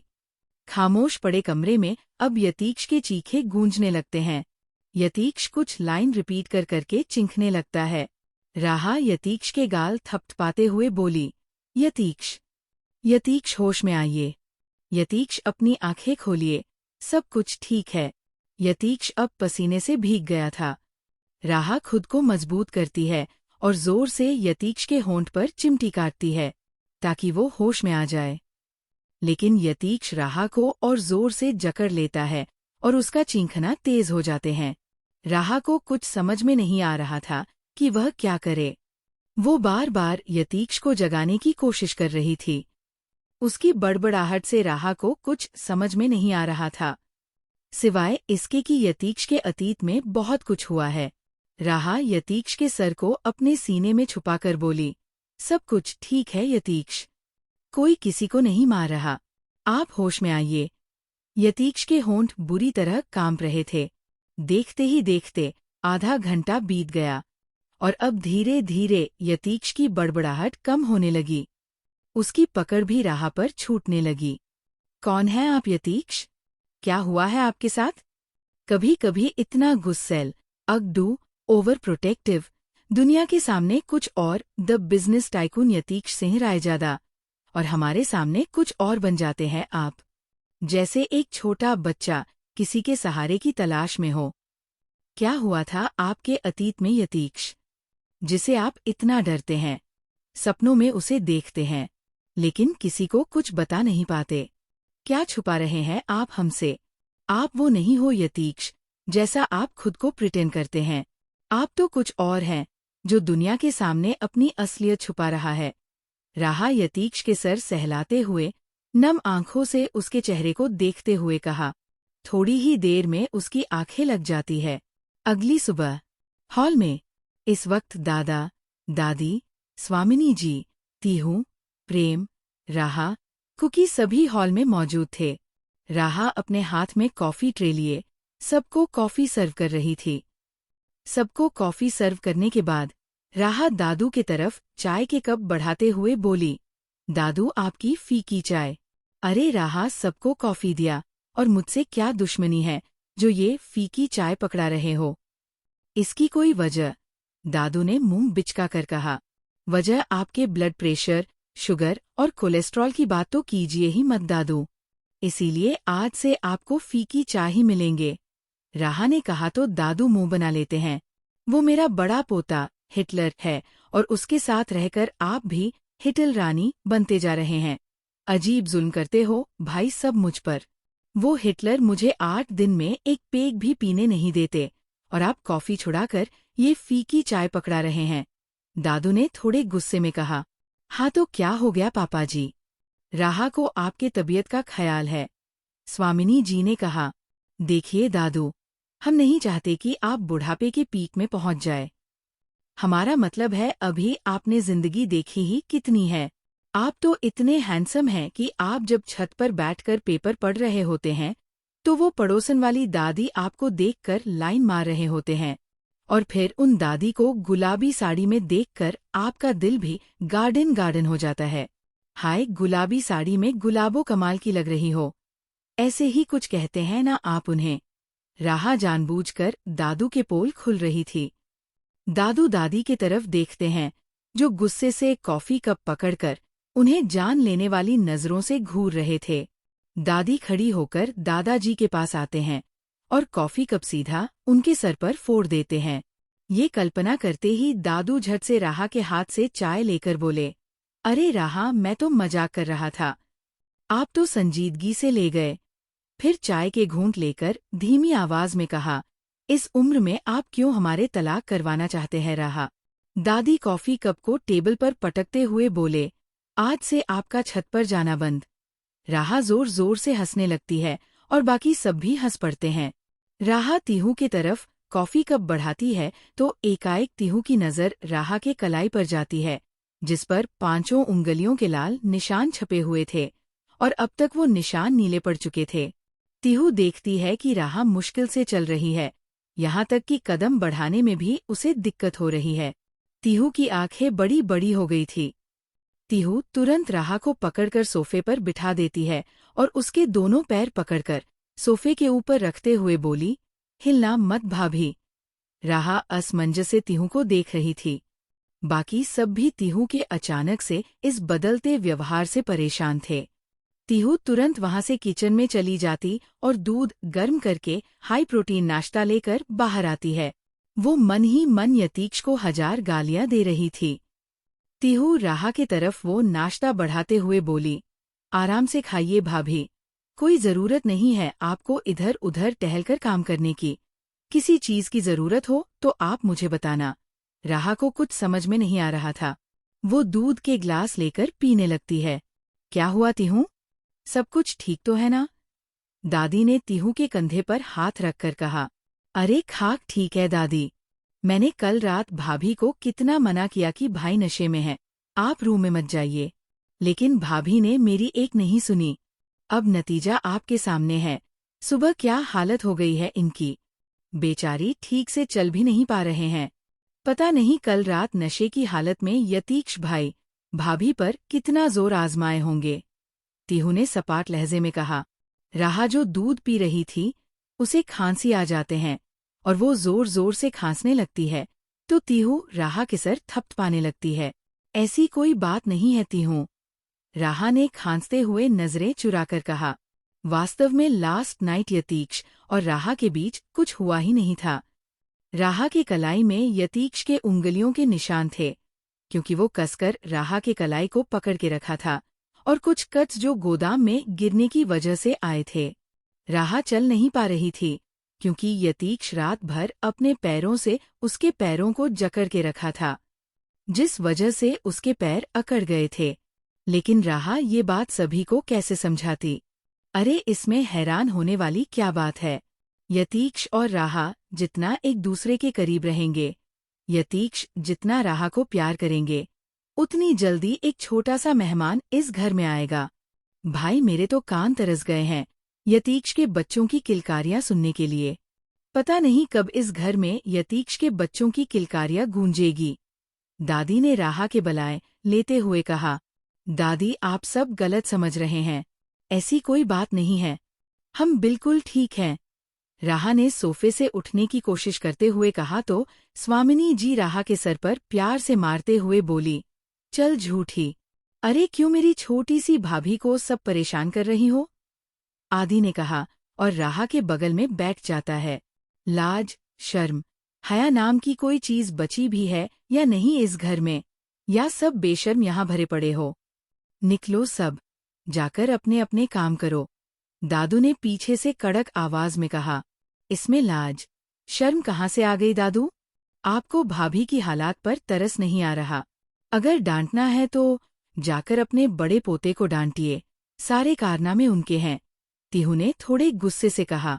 छी छी छी, पता नहीं आज के जमाने के बच्चों को हो क्या गया है, शर्म नाम की कोई चीज है ही नहीं। जब मेरी शादी आपकी दादी से हुई थी तो शादी के पूरे 2 महीने तक उसने मुझे अपना चेहरा नहीं दिखाया था। घूंघट में अपना चेहरा छुपाए रखती थी। घूंघट में चंदा, हाँ क्या गाना है? दादू ने दादी के कमर पर एक हाथ रखकर कहा तो दादी शर्माते हुए बोले, क्या आप भी? बच्चों के सामने कैसी बातें कर रहे हैं आप? दादू अगर आपने पूरे 2 महीने तक दादी का चेहरा नहीं देखा था तो सुहागरात कैसे मनाएं? तीहू ने दादी के टांग खींचते हुए कहा तो दादी गुस्से से तीहू की तरफ एक सेब फेंककर मारते हुए बोले, बेशर्म लड़की, मैं तो सोच रहा हूँ शादी से पहले ही सुहागरात मनाऊंगा। आइडिया कैसा है दादू? आदि ने कहा तो दादी चिल्लाकर बोले, हाँ हाँ शादी से पहले बच्चा भी दे दियो, जैसे आहान ने तान्या को माँ बना दिया। शादी से पहले इस बार कुकी को खांसी आ जाती है और दादू गुस्से से अपनी छड़ी उठाकर आदि के पीछे भागने लगते हैं। थोड़ी देर बाद नाश्ता करने के लिए सब डाइनिंग टेबल पर बैठे हुए थे, सिवाय यतीक्ष और आहान के। राहा सबको नाश्ता सर्व कर रही थी। ओ भाभी की बच्ची, आपके सैया जी कहाँ हैं? आज ऑफिस नहीं जाना क्या उन्हें? 9:00 बज चुके हैं। आदि ने पूछा तो राहा ने जवाब दी, कल रात वो बहुत स्ट्रेस में थे, शायद इसीलिए सो गए होंगे। आदि खाने की एक बाइट अपने मुंह में ठुसते हुए कहा, क्या हाल बना दिया है यार भाभी आपने मेरे भाई का। अच्छा खासा वक्त के पाबंदे इंसान को निठल्ला बना दिया। राहा ने आदि के तरफ करची पॉइंट करके कहा, आपकी शादी होने के बाद यही लाइन आपकी बीवी को रट्टू तोते की तरह सुनाएंगे हम। इसकी बीवी को सुनाने की जरूरत नहीं है, ये तो पहले से निठल्ला है, दादी ने टांट मारते हुए कहा तो आदि उनके गाल पर किस करते हुए बोला, आई लव यू दादी, सिर्फ आप ही है जो मुझे समझते हैं। हाँ उम्र थोड़ा ज्यादा है, पर कोई ना, एडजस्ट कर लूंगा। इस नालायक पर तो किसी बात का असर ही नहीं होता। दादी ने कहा तो सब हंसते हुए नाश्ता करने लगते हैं। राहा एक टिफिन प्लेट पर नाश्ता सर्व करती है और सीढ़ियों से होते हुए ऊपर जाने लगती है। ओए होए भाभी, अगर आपकी कोई बहन होती तो पक्का मैं उसे उठा लेता। आदि ने पीछे से टांट मारते हुए कहा तो राहा मुस्कुरा देती है। प्रेम आदि के सर पर मारते हुए कहा, कहीं पे तो उस बेचारी को छोड़ दो, जब देखो सब के सब उसके पीछे पड़े रहते हो। इधर राहा जब रूम में आती है तो देखती है कि यतीक्ष मिरर के सामने खड़ा होकर अपना बाल जेल से सेट कर रहा है। ब्लैक पैंट और ऑलिव ग्रीन शर्ट, शर्ट के बाजू कोहनी तक फोल्ड थे। शर्ट के ऊपर के 2 बटन खुले हुए थे, जिसमें उसके मस्कुलर चेस्ट पे प्रिंसेस नाम का टैटू काफी अट्रैक्टिव लग रहा था। जिम में बनाए हुए गठीले, कसे हुए बदन शर्ट से उभरकर शरीर की बनावट बाहर आ रहे थे। अपने हाथ में नाश्ते के प्लेट लिए राहा एक टक उसके शरीर की बनावट देख रही थी। इसमें कोई शंका नहीं था कि यतीक्ष के पर्सनालिटी काफी स्ट्रांग थी। हमेशा की तरह इस वक्त उसके चेहरे पर कोई भाव नहीं थे। निहारने से क्या होगा? अपने होठों से छूकर महसूस भी कर सकती हो। यतीक्ष ने बिना पीछे मुड़े कहा तो राहा झेंप जाती है। वो क्या बेवकूफों वाली हरकत कर रही थी। राहा नाश्ते के प्लेट को टी टेबल पर रखती है और बात बदलते हुए बोली, अगर तैयार हो गए थे तो नीचे नाश्ता करने क्यों नहीं आए? राहा जैसे ही वहां से जाने वाली थी, यतीक्ष उसके दोनों बाजू पकड़कर एक तीखी नजर राहा पर डालता है और काफी सीरियस आवाज में कहा, एक सवाल पूछूंगा, उसका सीधा सीधा जवाब देना। कल रात तू कहाँ थी? आपके साथ थी। राहा यतीक्ष के आंखों में आंखें मिलाकर बोली। उससे पहले? यतीक्ष ने पूछा। समंदर के किनारे पर, राहा ने कहा। किसके साथ? यतीक्ष ने फिर से सवाल किया। आहान भाई। राहा सपाट लहजे में बोली तो यतीक्ष राहा को छोड़ देता है। राहा देखती है कि यतीक्ष काफी परेशान लग रहा था। क्या हुआ यतीक्ष? आप परेशान क्यों हैं? सब कुछ ठीक तो है ना? राहा ने पूछा तो यतीक्ष बिना किसी भाव के बोला, मम, सब कुछ ठीक है। आहान भाई ने आपको मारा, इसीलिए आपको बुरा लगाना। राहा सॉफ्ट टोन में बोली। यतीक्ष एक गहरी सांस लेकर नामे गर्दन हिला देता है। कल रात मैंने तुझे हर्ट किया क्या? क्या कल रात? नशे में मैंने तुझे फिजिकली तकलीफ पहुंचाया। तेरे कलाई पर उंगलियों के निशान हैं, तू ठीक से चल भी नहीं पा रही। मैं तो हमेशा लिमिट में पीता हूँ। पता नहीं कल कैसे मैंने इतना पी लिया कि मैंने अपना होश ही खो दिया। अगर तिहू मना कर रही थी तो तू रूम में आई ही क्यों? तुझे दर्द हो रहा है क्या? डॉक्टर के पास चले? यतीक्ष संभाल कर राहा को बेड पर बिठाकर कहा। क्या जरूरत थी तुझे रूम में आने की? ये जानते हुए भी कि मैं नशे में हूँ। कर दिया ना तुझे हर्ट? यतीक्ष रिलैक्स। कुछ नहीं किया है आपने, ना ही कोई जोर जबरदस्ती की है और ना ही मुझे फिजिकली हर्ट किया है। आप खुद को ब्लेम मत कीजिए, हम बिल्कुल ठीक हैं। राहा ने यतीक्ष के कंधे पर हाथ रखकर कहा। यतीक्ष एक नज़र राहा के हाथ को देखता है और एक गहरी सांस लेकर जैसे ही वहां से जाने वाला था, राहा उसके कलाई पकड़कर बोली, यतीक्ष बात करनी है आपसे। हम्मम बोल। ऑफिस भी जाना है मुझे, यतीक्ष ने कहा। आहान भाई ने आप पर हाथ उठाया, इसीलिए आप हर्ट हुए हैं ना? राहा यतीक्ष के आंखों में देखते हुए कहा, जो बेहद लाल थी और गौर से उसके एक्सप्रेशन को नोट करने लगती है। नहीं, ऐसी कोई बात नहीं है, यतीक्ष ने नजरें चुराते हुए कहा। आपको तो ठीक से झूठ बोलना भी नहीं आता, राहा ने कहा तो यतीक्ष घुटनों के बल जमीन पर बैठ जाता है और उसकी गोद में सर रख कर कहा, आहान ने मुझ पर हाथ उठाया, इस बात का मुझे बिल्कुल बुरा नहीं लगा। आहान मेरा छोटा भाई नहीं बल्कि मेरा दोस्त है। वो सिर्फ मुझसे 2 साल का छोटा है। बचपन में अक्सर हमारी लड़ाई होती थी, मैं उसे मारता था, बदले में वो भी मुझ पर हाथ उठाता था। इसमें कोई नई बात नहीं है। राहा धीमी आवाज में बोली, तो फिर कल रात आप रो क्यों रहे थे यतीक्ष? कुछ लाइंस बार बार रिपीट करके आप चीख रहे थे, और ये पहली बार नहीं है। अक्सर रात में आप ऐसे चीखते हैं, और ये बात शायद किसी को नहीं पता सिवाय हमारे। वाट? कल रात मैं रो रहा था? यतीक्ष ने हैरानी से कहा। क्या कल रात के बारे में आपको कुछ भी याद नहीं है? राहा भी उसी तरह हैरानी से बोली, तो यतीक्ष नामे गर्दन हिला देता है। यतीक्ष आप कभी कभी रात में चीखते हैं, पता नहीं आप सपने में क्या देखते हैं, जिसे देखकर आप बहुत ज्यादा डर जाते हैं। बार बार कुछ लाइंस बड़बड़ाने लगते हैं, डर से किसी छोटे बच्चे की तरह आप हमसे लिपट जाते हैं, और शायद ये बात आपको भी नहीं पता। क्या हुआ था यतीक्ष आपके जिंदगी में जिसे आपको इतना दर्द होता है? किस बात से आप इतना डरते हैं? राहा ने कहा तो यतीक्ष उसकी बड़ी बड़ी आंखों में एक टुक झांकने लगता है। क्या मैं तुझ पर भरोसा कर सकता हूँ? यतीक्ष ने कहा तो राहा उसके चेहरे को दोनों हाथों से भरकर बोली, बिल्कुल भरोसा कर सकते हैं आप हम पर। हम आपको और आपके भरोसे को कभी टूटने नहीं देंगे यतीक्ष। जैसे हम आप पर भरोसा करके अपना सब कुछ आपको सौंप चुके हैं, हमारा जिस्म, हमारी लाज, शर्म, हया, रूह, धड़कन सब कुछ आपके हाथ में टेक दिए हैं, उसी तरह आप भी हमें अपनी जिंदगी का हिस्सा बना लीजिए यतीक्ष।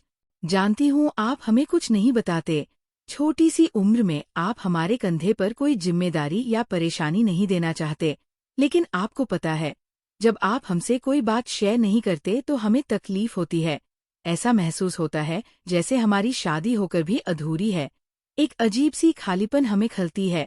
ऐसा लगता है जैसे हम आपकी जिंदगी में कोई मायने ही नहीं रखते। काफी बड़ी बड़ी बातें करने लगी है। यतीक्ष ने एक छोटी सी मुस्कान लिए कहा तो राहा बोली, नहीं यतीक्ष, हम बड़ी बड़ी बातें नहीं कर रहे, या हमें बड़ी बड़ी बातें करनी नहीं आती। हम तो बस आपको समेटना चाहते हैं, आपको जानना चाहते हैं, आपको समझना चाहते हैं।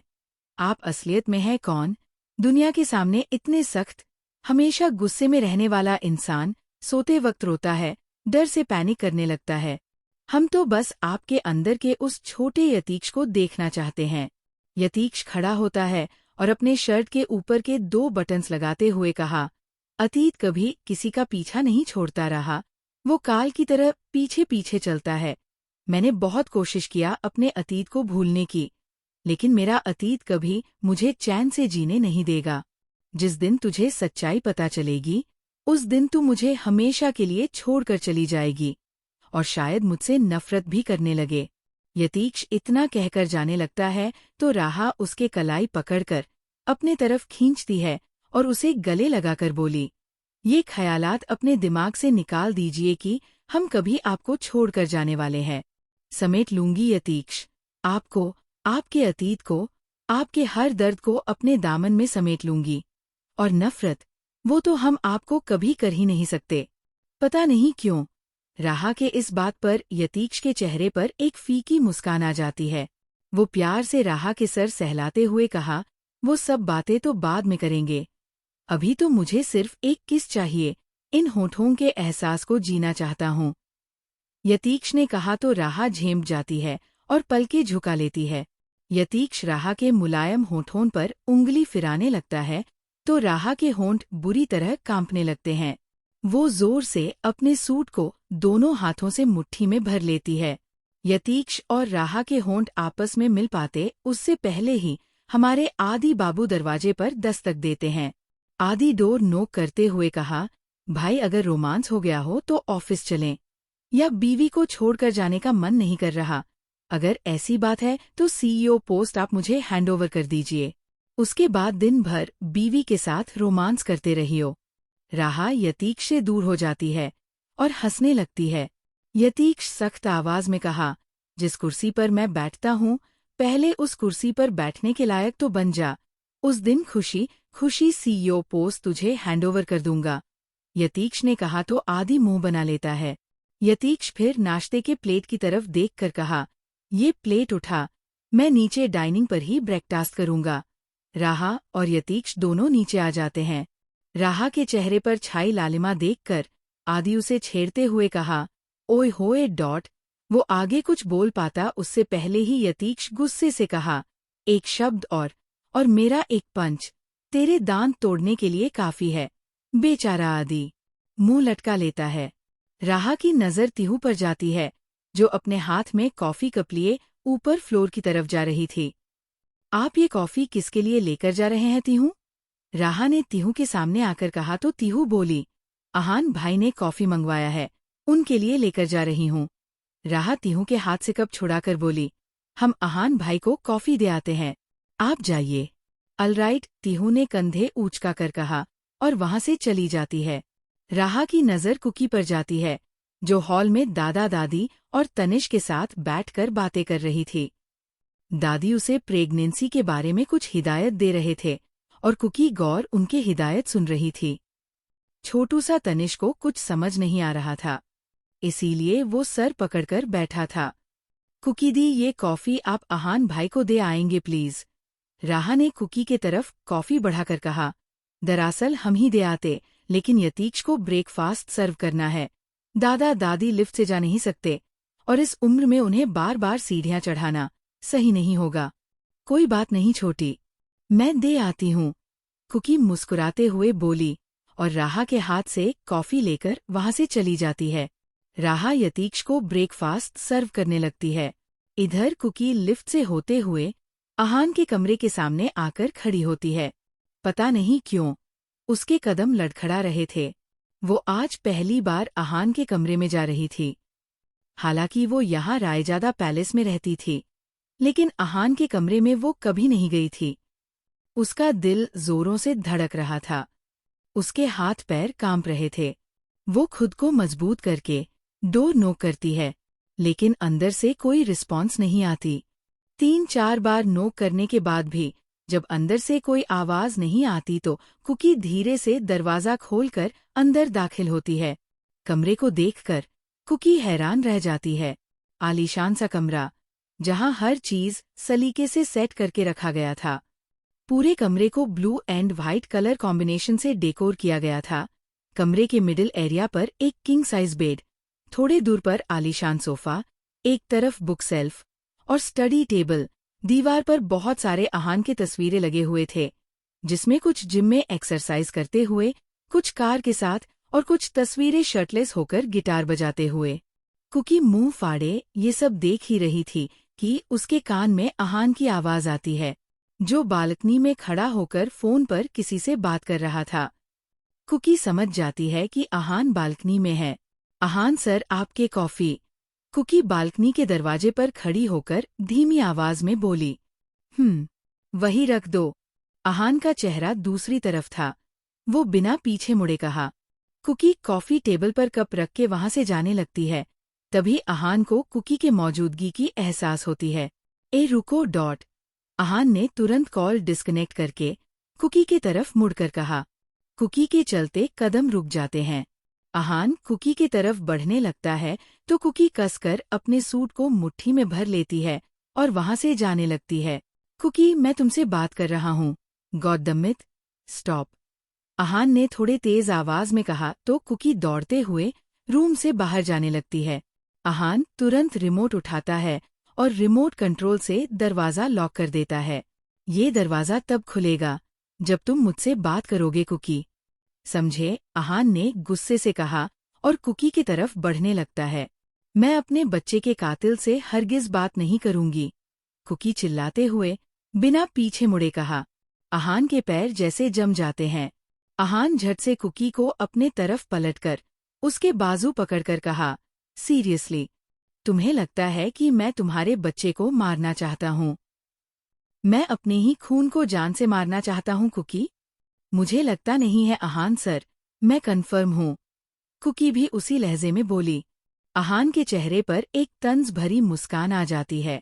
अहान कुकी के छोटे से चेहरे को दोनों हाथों से थामकर कहा, कुकी, एक बात सच सच बताना, तुम इतने सारे पैसे लेकर क्या करती हो? आज प्लीज खामोश मत रहो कुकी, मुझे सच जानना है, अहान ने तड़प कर कहा। कुकी गुस्से से अहान का हाथ झटक देती है और उससे नजरें फेर लेती है। तुम तब भी खामोश थे और अब भी खामोश हो कुकी। तुम्हारी ये खामोशी ने आज मुझे यहाँ लाकर खड़ा कर दिया है। तुम्हें समझ में भी आ रहा है तुम्हारी इन खामोशी की वजह से मैं किस हालात पर पहुंच चुका हूँ। अहान कुकी के दोनों तरफ दीवार पर हाथ रखकर उसके बेहद नजदीक जाकर कहा।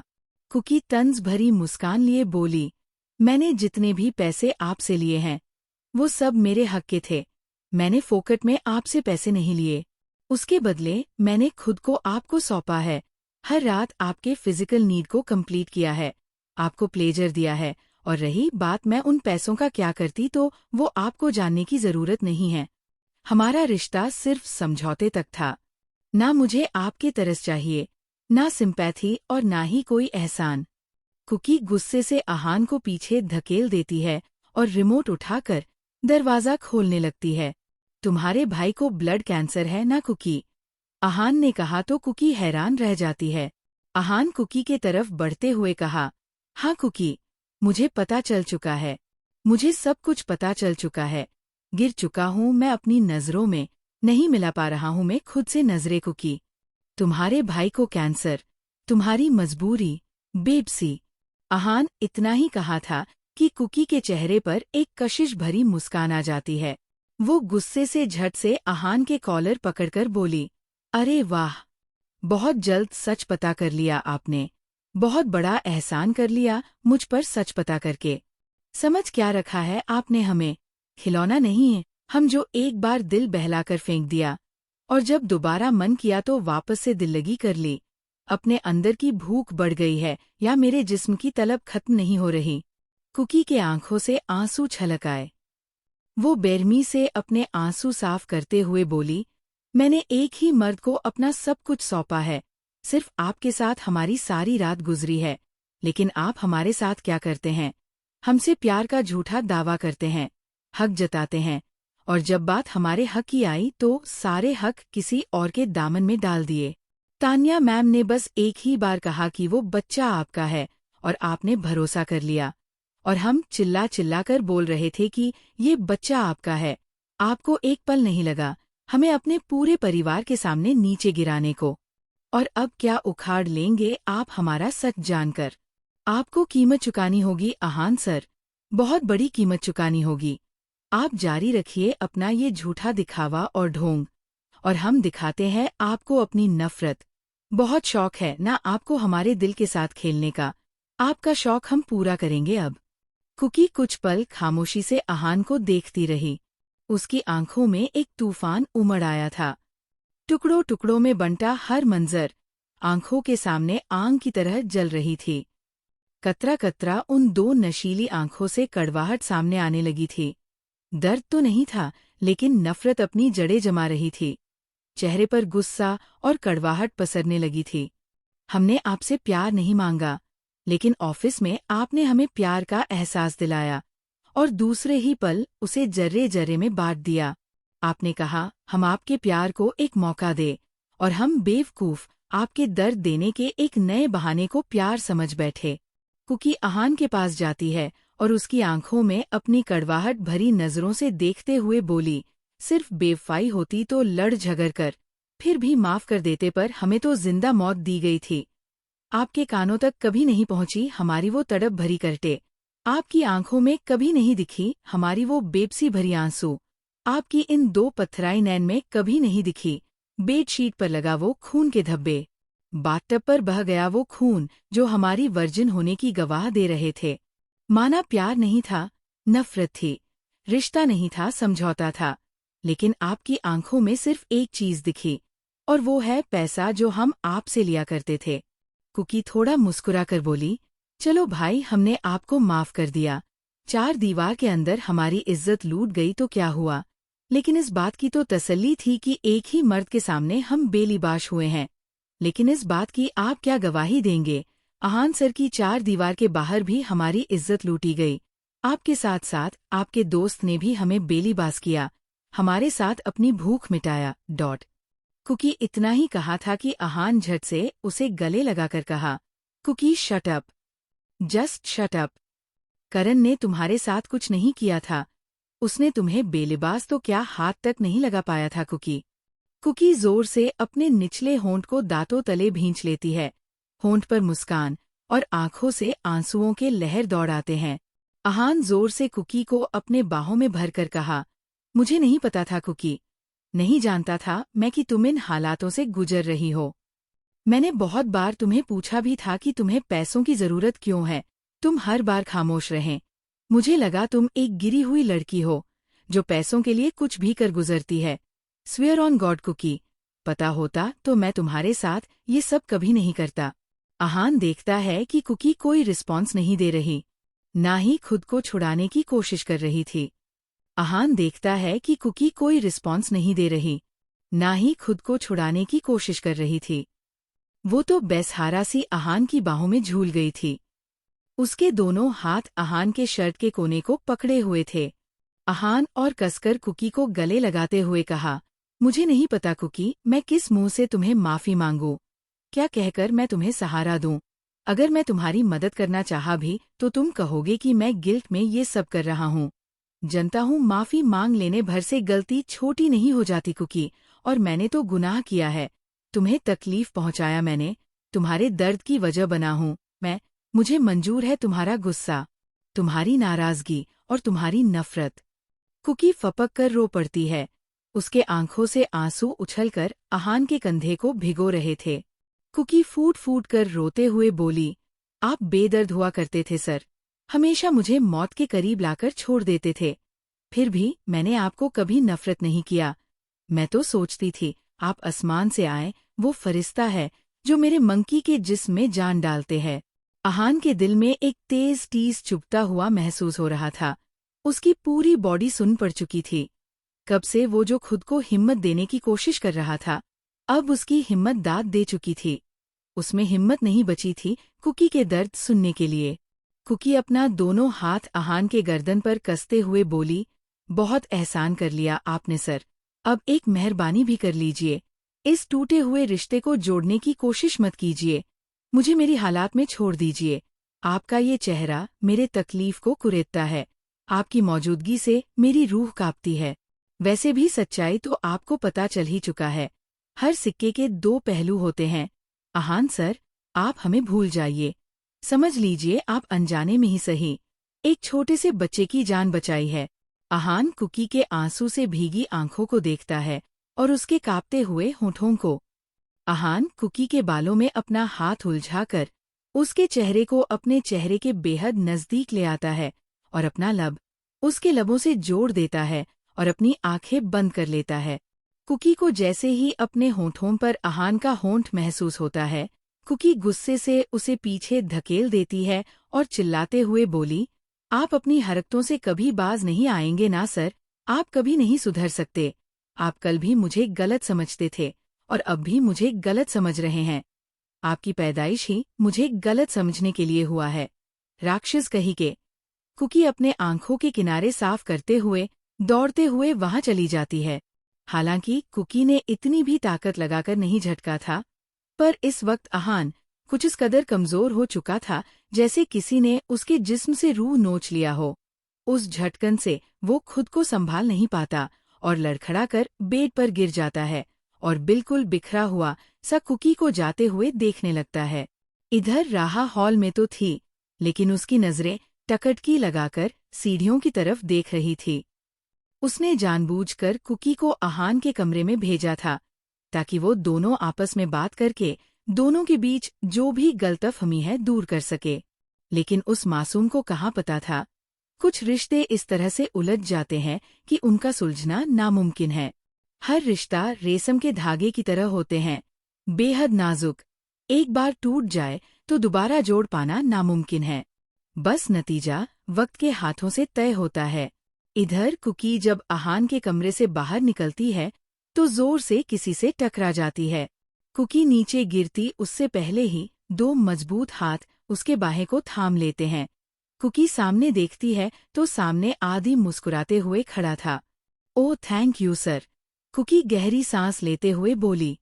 संभाल के असिस्टेंट साहिबा, हर दफा हम नहीं होंगे आपको संभालने के लिए, वैसे भी मुझे देखकर हर लड़की के पैर फिसल ही जाते हैं। आदि फ्लर्टिंग अंदाज में कहा और कुकी को अच्छे से खड़ा करता है। फ्लर्टिंग करना बंद कीजिए आदि सर। कुकी अपने आंखों से आंसू साफ करके मुस्कुराते हुए बोली, क्या करूं? सबको आती नहीं और मेरी जाती नहीं। आदि राजेश खन्ना के स्टाइल में कहा तो कुकी खिलखिला उठती है। वेल, क्या आज आप ऑफिस आ रहे हैं? वो मैं ऑफिस जा रहा हूँ, अगर आपकी इजाजत हो तो आपको भी ड्रॉप कर दूंगा। आदि अपने उंगली में कार की चाबी घुमाते हुए कहा तो कुकी बोली, नहीं आदि सर, आज हम ऑफिस नहीं आ रहे। क्या हम कल से ऑफिस जा सकते हैं? जैसे आपकी मर्जी, आदि मुस्कुराकर कहा और अपने बाल को ठीक करते हुए वहां से चला जाता है। ये आदि सर भी ना कभी नहीं सुधरने वाले। कुकी आदि को जाते हुए देखकर बोली और ना में गर्दन हिलाकर वहां से नीचे हॉल में आ जाती है। यतीक्ष अब तक ऑफिस जा चुका था। हॉल में दादा दादी और स्वामिनी जी बैठे हुए थे। राहा भी अपने हाथ में कॉलेज बैकपैक लिए वहां से जाने ही वाली थी कि उसकी नजर कुकी पर जाती है। अरे कुकी दी, आज सिर्फ 2 क्लासेज है, हम जल्दी से क्लास खत्म करके आते हैं, आप अपना ख्याल रखिएगा। राहा ने कहा तो कुकी मुस्कुरा कर बोली, आराम से जाना छोटी। राहा वहां से जाते हुए बोली, बाय दी, हम जल्द ही वापस आ जाएंगे। कात्यायनी। कुकी को देखकर दादी ने कहा, हम्मम दादी कहिए। कुकी ने कहा, आइए हमारे पास बैठिए, आपसे कुछ बात करनी है। दादी ने कहा तो कुकी जाकर उनके बगल में बैठ जाती है। दादू वहां से जाने के लिए खड़े होते हैं तो दादी उन्हें घूरते हुए बोली, छत पर जाकर उस पड़ोसन के साथ आंखें मटकना शुरू मत कर देना वीरेंद्र के पिताजी। अरे नहीं नहीं, मेरी इतनी मजाल कहाँ, जो आपके होते हुए हम किसी गैर औरत को नजर उठाकर भी देखे। दादू ने कहा तो दादी थोड़े गुस्से से बोले, जाइए, ये मक्खनबाजी किसी और के सामने दिखाइए। दादी ने कहा तो दादू मुंह लटकाकर वहां से चले जाते हैं। कुकी और स्वामिनी जी मुस्कुराते हुए उनके मीठे नोक झोंक को सुन रहे थे। एक बात बताइए दादी, शादी के इतने साल बाद भी आप दादू के लिए इतना पजेसिव हैं, और आप दोनों के नोक झोंक, सच में कितना अच्छा लगता है ये सब देखकर। दादू आपसे बहुत प्यार करते हैं दादी, आपको उन पर ऐसे हुक्म नहीं चलाना चाहिए। दादू का चेहरा देखा आपने, कैसे उतर गया था। कुकी ने दादू को जाते हुए देखकर प्यार से कहा, ये मीठे नोक झोंक ही तो है कात्यायनी जो रिश्ते को और मजबूत बनाते हैं। और रही बात प्यार की, तो आपके दादू मुझसे प्यार करते हैं, इसीलिए तो ये चिल्लर पार्टी हमारे जिंदगी में है। आज आप जिस उम्र में हैं, हम उस उम्र से गुजर चुके हैं। जवानी में आपके दादाजी भी पट्ठा आशिक हुआ करते थे। दीवार फांदकर मुझसे मिलने आना, मुझे प्रेम पत्र लिखना और मंदिर के बाहर घंटों हमारा इंतजार करना, सिर्फ एक झलक हमें देखने के लिए। उन बीते बातों को याद करके आंखें भर आती है। शादी के इतने साल बाद भी वो रोज मुझे एहसास दिलाते हैं कि मैं ही उनके लिए खास हूँ, और मैं उन पर हुक्म चलाती हूँ, उन्हें ये एहसास दिलाने के लिए कि उन पर सिर्फ मेरा हक है। ये सब बोलते हुए दादी भावुक हो चुके थे। ये सब सुनकर कुकी मुस्कुराते हुए उछलकर ताली बजाने लगती है। मतलब आपकी भी एक प्रेम कहानी है दादी, हमें भी सुना दीजिए कि दादू अपने जवानी में आपके साथ क्या क्या शरारत किया करते थे। कुकी ने कहा तो दादी प्यार से उसके सर पर चपत लगाते हुए बोले, देख पगली, हमारी प्रेम विवाह नहीं हुई थी। शादी से पहले आपके दादू मेरे लिए अनजान थे। आपके दादू के पिताजी ने मेरे पिताजी से अपने बेटे के लिए हाथ मांगा था, और कभी फुर्सत मिले तो सुना दूंगी आपके दादू के कारनामे। दादी शर्माते हुए बोले तो कुकी उनके गले लगकर उनके गाल पर किस कर देती है। खैर ये सब छोड़िए कात्यायनी, आपको एक जरूरी बात बतानी थी। दादी ने कहा तो कुकी बोली, हम्मम दादी बताइए, आप नैना को पहचानते हैं? दादी ने पूछा। कौन नैना? मैं किसी नैना को नहीं जानती दादी। कुकी कंफ्यूजन से दादी को देखते हुए बोली, अरे वही डॉक्टरनी जो आपको चेक करने आई थी। दादी ने कहा तो कुकी ना में गर्दन हिलाते हुए बोली, नहीं दादी, मैं नहीं जानती किसी नैना को। कात्यायनी, डॉक्टर नैना एक बेस्ट गायनोकोलॉजिस्ट है, और हम उन्हें आपके लिए हायर किया है। आज से weekly checkup, monthly checkup, even आपके डिलीवरी होने तक डॉक्टर नैना आपको ट्रीट करेंगे। रायजादा पैलेस में औरतों की सारी समस्याएं डॉक्टर नैना ही संभालते हैं। आप समझ रहे हैं ना मैं क्या कहना चाह रही हूँ? स्वामिनी जी ने बड़े प्यार से कुकी के सर पर हाथ रखकर कहा, जी, मैं समझ रही हूँ। कुकी पलके झुकाकर धीमी आवाज में बोली। दादी कुकी के दोनों हाथ पकड़कर काफी सीरियस आवाज में बोले, कात्यायनी क्या इस बच्चे का पिता आहान है? दादी के सवाल से कुकी हैरानी से उन्हें देखने लगती है। अगर आहान इस बच्चे का पिता है तो आप दोनों के बीच रिश्ता क्या है? अगर आप दोनों के बीच कोई रिश्ता है तो आहान तान्या से शादी क्यों कर रहे हैं? अगर आपके पेट में आहान का बच्चा पल रहा है तो तान्या के पेट में किसका बच्चा है? ऐसे ही कई सारे सवाल दादी एक के बाद एक पूछने लगते हैं। कुकी जोर से अपने सूट को मुट्ठी में भर लेती है और उसके आंखों से आंसू बहने लगते हैं। उसके आंसू देखकर दादी खामोश हो जाते हैं। मुझे माफ कर दीजिए कात्यायनी, अगर मैंने आपको तकलीफ पहुंचाया है तो। दादी नम आंखों से कुकी को देखते हुए बोले। कुकी अपने दोनों आंखों से आंसू साफ करती है और फीकी मुस्कान लिए बोली, नहीं दादी, मुझे बुरा नहीं लगा, बल्कि मैं आपको अभी समझाती हूँ आहान सर और मेरा रिश्ता क्या है। कुकी ने कहा तो दादी और स्वामिनी जी गौर से उसकी बात सुनने लगते हैं। समझ लीजिए तान्या मैम रुक्मिनी है और मैं राधा। रुक्मिनी तो भगवान कृष्ण के जीवन भर की साथी है और राधा बस कुछ दिनों का साथ। रुक्मिनी तो कृष्ण भगवान की पत्नी है और राधा उनके प्रियसी। फर्क बस इतना है कि उस युग में राधा होना पूज्य था और इस युग में राधा होना है कलंक है। फर्क बस इतना है कि राधा कृष्ण भगवान को अपनी आत्मा सौंप दी थी और मैं अपना देह। मैं बस दैहिक पैमाने पर नापी हुई हूँ और इस दुनिया में अब सिर्फ मेरा एक ही परिचय है और वो है चरित्रहीन। कहते कहते कुकी का गला बैठ गया था। कुकी हिम्मत करके मुस्कुरा कर बोली, उम्मीद करती हूँ आप लोगों को आपका जवाब मिल गया होगा। कुकी कह के वहाँ से चली जाती है। दादी अपना सर पकड़ लेते हैं क्योंकि कुकी घुमा फिरा कर खुद को आहान की रखैल कह कर गई थी और दादी और स्वामिनी जी इतना नासमझ तो थे नहीं कि कुकी के बातों को ना समझ सके। कुकी मुश्किल से सीढ़ियां चढ़कर अपने रूम की तरफ जा रही थी। उसके कान में आहान की बस एक ही बात गूंज रही थी, रखैल हो, रखैल बनकर रहो। कुकी अपना सर झटक कर कमरे में आकर सो जाती है क्योंकि उसे आज अपनी तबीयत सही नहीं लग रही थी। शाम के वक्त अब तक शाम हो चुकी थी। यतीक्ष भी ऑफिस से वापस पैलेस आ चुका था। राहा भी कॉलेज से वापस आ चुकी थी। कुकी अपने कमरे में सो रही थी। आहान घर पर नहीं था। आदि भी थककर ऑफिस से वापस आते ही सो गया था। स्वामिनी जी और दादी मिलकर हॉल में कुछ तैयारियां कर रहे थे। थोड़ी देर बाद कुकी नींद से जागकर उबासी लेते हुए हॉल में आती है तो हॉल में हो रहे तैयारियां देखकर हैरान रह जाती है। गुड इवनिंग दादी। दादी आज कुछ स्पेशल है क्या? ये तैयारियां किस लिए हो रही हैं? कुकी ने दादी के पास जाकर कहा। दादी एक वास में नए फूल लगाते हुए बोले, अभी थोड़ी देर बाद कुछ खास मेहमान आने वाले हैं। खास मेहमान? कौन है वो लोग दादी? कुकी ने फिर से सवाल किया। दादी एक नज़र कुकी के बेचैन चेहरे को देखते हैं। आपको लड़के वाले देखने आ रहे हैं कात्यायनी। दादी ने कहा तो कुकी हैरान रह जाती है। क.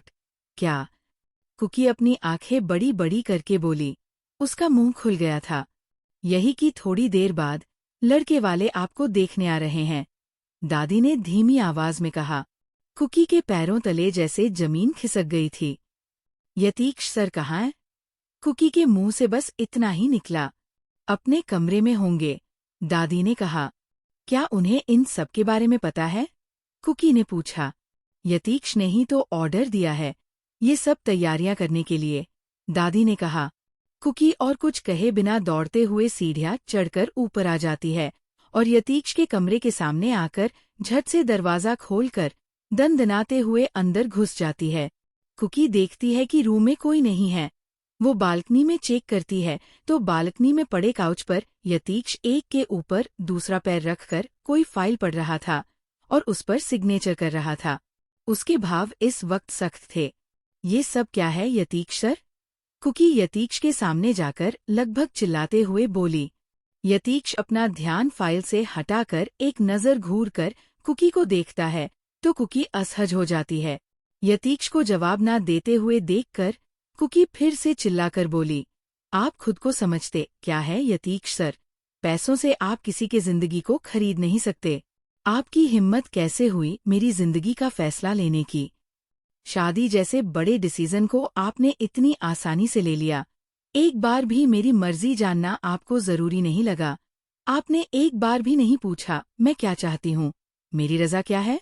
आपने मेरे बच्चे को प्रोटेक्ट करना चाहा, इसीलिए मैं यहाँ आई, वरना मैं यहाँ कभी नहीं आती। आपको तो सब कुछ पता है ना मेरे और आहान सर के रिलेशनशिप के बारे में। आपको ये भी पता है कि मैं प्रेग्नेंट हूँ और उसके बाद भी आप इतनी बेवकूफ़ों वाले कदम उठाएंगे, मैंने कभी सोचा भी नहीं था। यतीक्ष एक बार अपने पूरे चेहरे पर हाथ फेरता है। राहा पीछे से सहजता से बोली, ये आप क्या बोल रहे हैं कुकी दी? यतीक्ष का कोई गलत इरादा नहीं है। वो तो डॉट। राहा ने इतना ही कहा था कि कुकी गुस्से से बोली, तू तो चुप ही रह छोटी। तेरी उम्र इतनी नहीं है कि तू इतनी समझदार वाली बातें कर सके। वैसे भी यतीक्ष सर तो तेरे पति हैं ना, तू तो उनके ही साइड लेगी। और मैं तो तेरी कोई नहीं लगती, और ना ही तेरी सगी बड़ी बहन हूँ। यतीक्ष सर तुझसे शादी करके इतनी अयासी भरी जिंदगी दिया, इस महल में रहने के लिए जगह दिया, इतने बड़े बिजनेसमैन की बीवी है, जुबान तो चलेगी ही ना। कुकी के इतने कड़वी बातें सुनकर राहा की आंखें भर आती है, लेकिन कुकी तो इतने गुस्से में थी कि वो खुद नहीं समझ रही थी कि वो क्या बोल रही है। यतीक्ष का चेहरा सर्द हो गया था। वो दांत पीस कर कहा, इनफ इज इनफ। मैं तुम्हारा बक बक सुन रहा हूँ, क्योंकि रिश्ते में तुम मेरे कुछ लगते हो। वरना किसी की इतनी हिम्मत नहीं कि यतीक्ष सिन्हा रायजादा के सामने अपना मुंह खोल सके। यतीक्ष अपने हाथ में पकड़े फाइल को सामने रखे टेबल पर फेंक देता है और कुकी की तरफ देखकर कहा, चुपचाप बैठो, और अपने शर्ट के स्लीव के बटन्स खोलकर कोहनी तक चढ़ा देता है। एक बार कहने से तुम्हें समझ नहीं आता, मैंने कहा बैठो, तुमसे बात करनी है। यतीक्ष ने सर्द आवाज में कहा तो कुकी जाकर उसके सामने सोफे पर बैठ जाती है। यतीक्ष अपना दोनों हाथ मुंह पर रखता है, फिर अपने हाथों को आपस में मसलकर एक गहरी सांस लेता है और कहा, लुक, तुम क्यों शादी नहीं करना चाहते इसके पीछे की वजह तो मैं नहीं जानता, लेकिन इतना जानता हूं कि तुम एक बेवकूफ लड़की हो। मैं तो तुम्हें समझदार समझता था, but you prove me wrong. And by the way, तुम मासूम तो नहीं हो, और ना ही मुझे किसी भी एंगल से तुम मासूम लगती हो। और यतीक्ष सिन्हा रायजादा इंसानों को परखने में कोई गलती नहीं करता। तुम्हारी मजबूरी थी, इसीलिए तुम ये सब कर रहे थे। अगर अहान अपनी जिंदगी में आगे बढ़ रहा है तो तुम्हारी सुई क्यों एक ही जगह पर अटकी हुई है? मूव ऑन करो ना। देखो, इंडिपेंडेंट होना, स्मार्ट होना अच्छी बात है, लेकिन ओवर स्मार्ट होना हद से ज्यादा गलत है कुकी। आगे चलकर तुम्हारे बच्चे को बाप का नाम चाहिए, उसे सुकून से रहने के लिए बाप का सरनेम चाहिए, वरना ये दुनिया उसके ऊपर नाजायज का टैग चिपका देगी। और मैं नहीं चाहता रायजादा के खून को कोई गाली दे। अगर मैं बच्चे को लेना चाहा तो तुम देने वाली नहीं हो, और मैं भी तुम्हारे बच्चे को तुमसे दूर करना नहीं चाहता। एंड एट लास्ट, जिंदगी सबको दूसरा मौका नहीं देती कुकी, और ना ही वक्त किसी को दूसरा मौका देता है। तुम्हें दूसरा मौका मिल रहा है आगे बढ़ने के लिए, एक खुशहाल जिंदगी शुरू करने के लिए। मैं तो बस तुम्हारे और तुम्हारे बच्चे के करियर सिक्योर करना चाहता हूँ, उनके फ्यूचर ब्राइट देखना चाहता हूँ, जो तुम अकेले नहीं कर पाओगे। खुशियाँ तुम्हारी जिंदगी में दस्तक दे रहे हैं कुकी, उससे पहले खुशियाँ आने की हर दरवाज़ा तुम बंद मत करो। तुम्हें दूसरा मौका मिल रहा है, उसका फायदा उठाओ। तुम्हारी एक बेवकूफ़ी तुम्हें और तुम्हारे बच्चे दोनों की जिंदगी को तहस नहस कर देगी। यतीक्ष इतना कहकर खामोश हो जाता है। राहा कुकी के बगल में बैठकर उसके हाथ पर अपना हाथ रखकर धीमी आवाज में बोली, और वैसे भी थोड़ी ना आज ही आपकी शादी होने वाली है कुकी दी। आपको बस लड़के वाले देखने आ रहे हैं। अगर लड़का पसंद ना आए तो मुंह पे ही मना कर देना, हम आप पर कोई जोर जबरदस्ती नहीं कर रहे। कुकी की आंखें नम हो चुकी थी। यतीक्ष खड़ा होता है और अपने पैंट के पॉकेट में दोनों हाथ डालकर कहा, एंड वन मोर थिंग, अगली बार गलती से भी राहा को कभी ये ताना मत देना कि मैंने उससे शादी करके उसे आयासी भरी जिंदगी दी है। इवन मैं उसे वो खुशियां नहीं दे पा रहा हूँ जिसे वो डिजर्व करती है। ना दुनिया के सामने मैं उसे अपना पहचान दे पा रहा हूँ, ना घर में उसे वक्त और मेरा प्यार जिसके लिए वो तरसती है।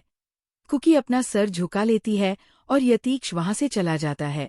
यतीक्ष के जाने के बाद कुकी झट से राहा के गले लग जाती है और सुबकते हुए बोली, आई एम सॉरी छोटी, I am really sorry.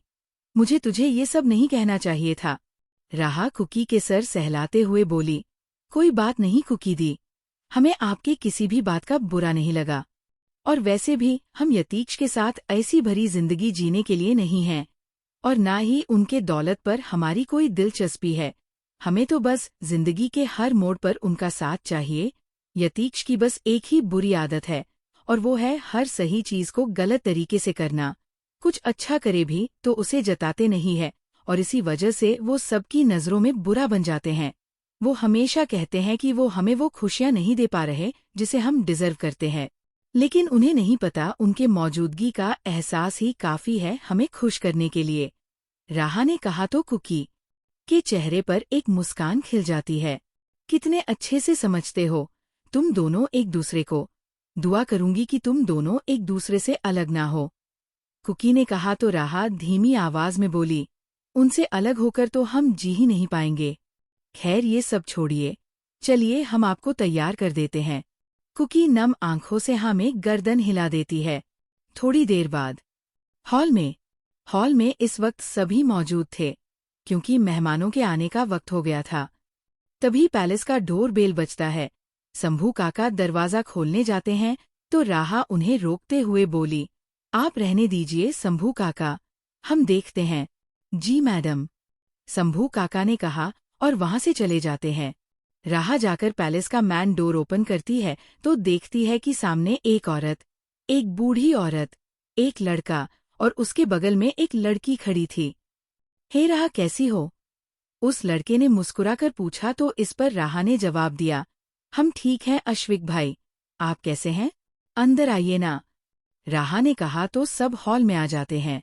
Ashvik उस औरत के तरफ इशारा करके कहा, राहा इनसे मिलो, ये मेरी मॉम है, मिसेज इशिता जैन। इशिता ने एक बनारसी साड़ी पहनी हुई थी और बालों का जुड़ा बनाया हुआ था, जिसमें वो काफी खूबसूरत लग रही थी। राहा उनके पैर छूती है तो इशिता मुस्कुराकर उसके सर पर हाथ रखते हैं। आश्विक उस बूढ़ी औरत के तरफ पॉइंट करके कहा, और ये है मेरी दादी माँ। राहा उनके भी पैर छूती है। अश्विक उस लड़की के तरफ पॉइंट करके कहा, और ये है मेरी छोटी बहन नैना। तुम तो इसे पहले भी मिल ही चुके हो। ये आपकी बहन है? राहा हैरानी से कहा तो सब हंस देते हैं और नैना मुंह बना लेती है। हमारा मतलब, हमें पता नहीं था ना, इसीलिए। राहा ने बात को संभालते हुए कहा। तभी दादी राहा के छोटे से चेहरे को अपने दोनों हाथों में भरकर मुस्कुराते हुए बोले, अरे वाह इशिकी बहो, आपने तो मेरे पोते के लिए खारा सोना चुनकर लाए हैं। मुझे बिल्कुल इतनी ही प्यारी लड़की चाहिए थी मेरे पोते के लिए। इशिका ने अपने सर पर हाथ मारकर कहा, अम्मा ये राहा है, आपके घर के होने वाली बहू नहीं। ये क्या बोल रहे हो आप इशिका बहू? मेरे पोते से शादी करेगी तो हमारे घर के ही तो बहू बनेगी ना, दादी ने कहा। तभी आदि आकर दादी के पैर छूकर कहा, अरे मेरी हॉटी दादी, ये ना ही आपके घर के बहू बनने वाली है और ना ही अश्विक भाई से वो शादी करने वाले हैं, क्योंकि ये हमारे घर की बहू है। राहा मुस्कुराकर दादी के हाथ के ऊपर अपना हाथ रखकर बोली, हम पहले से शादीशुदा है दादी। आपके पोते जिस लड़की से शादी करना चाहते हैं वो हमारी कात्यायनी दी है। कौन है वो सुवर, उल्लू का पट्ठा, निकम्मा, घर का भेदी, कवा जिससे आपकी शादी हुई है? तलाक दे दो उस कबूतर को और मेरे पोते से शादी कर लो। आपको मेरे पोते से अच्छा लड़का इस दुनिया में कोई नहीं मिलेगा। दादी ने गुस्से से कहा तो यतीक्ष जो काउच पर बैठकर कॉफी की चुस्की ले रहा था, सारा कॉफी उसके मुंह से बाहर आ जाते हैं और वो जोर जोर से खांसने लगता है। ये यतीक्ष को अचानक से क्या हुआ? दादी ने मुंह बनाकर कहा तो आदि बोला, यही है वो सुवर, उल्लू का पट्ठा, निकम्मा, घर का भेदी जिसकी शादी इस लड़की से हुई है। राहा, तुम दादी के बातों का बुरा मत मानना। दादी को लगता है कि सिर्फ मैं ही इस दुनिया का बेस्ट पोता हूँ। अश्विक ने कहा तो सब हंस पड़ते हैं। स्वामिनी जी इशिका जी के गले मिलकर बोले, welcome Mrs Jain. Mr Jain नहीं आए? वो कुछ काम के सिलसिले में आउट ऑफ इंडिया गए हैं, इशिका ने कहा। अश्विक दादा, दादी, स्वामिनी जी के पैर छूता है और सभी जाकर काउच पर बैठ जाते हैं। स्वामिनी जी कुछ सर्वेंट के साथ मिलकर सबको कॉफी सर्व करते हैं। वेल मिसेज रायजादा, आपके बिजनेस कैसे चल रहे हैं? सुना है जब से यतीक्ष ने बिजनेस वर्ल्ड में कदम रखे हैं, अंशोल अंपायर कंपनी आसमान छू रही है। इशिका जी ने कॉफी की सिप लेते हुए कहा तो स्वामिनी जी मुस्कुरा देते हैं। हाँ तो मेरा पोता थोड़ी ना किसी से कम है। इस उम्र में 5-5 बार business tycoon of the year का अवार्ड हासिल करना हर किसी के बस की बात नहीं। दादी ने कहा तो अश्विक के दादी मुंह बना लेते हैं। सब आपस में बात कर ही रहे थे कि अश्विक यतीक्ष के बगल में जाकर बैठ जाता है और धीमी आवाज में कहा, यतीक्ष। मम। यतीक्ष अपने मोबाइल पर कुछ कर रहा था। वो बिना अश्विक की तरफ देखकर जवाब दिया, क्या कुकी इस शादी के लिए मांग गए? अश्विक नजरें चुराकर कहा, मतलब? यतीक्ष अपनी नजर मोबाइल पर जमाए कहा, मेरा मतलब कुकी इतनी आसानी से कैसे मान गए?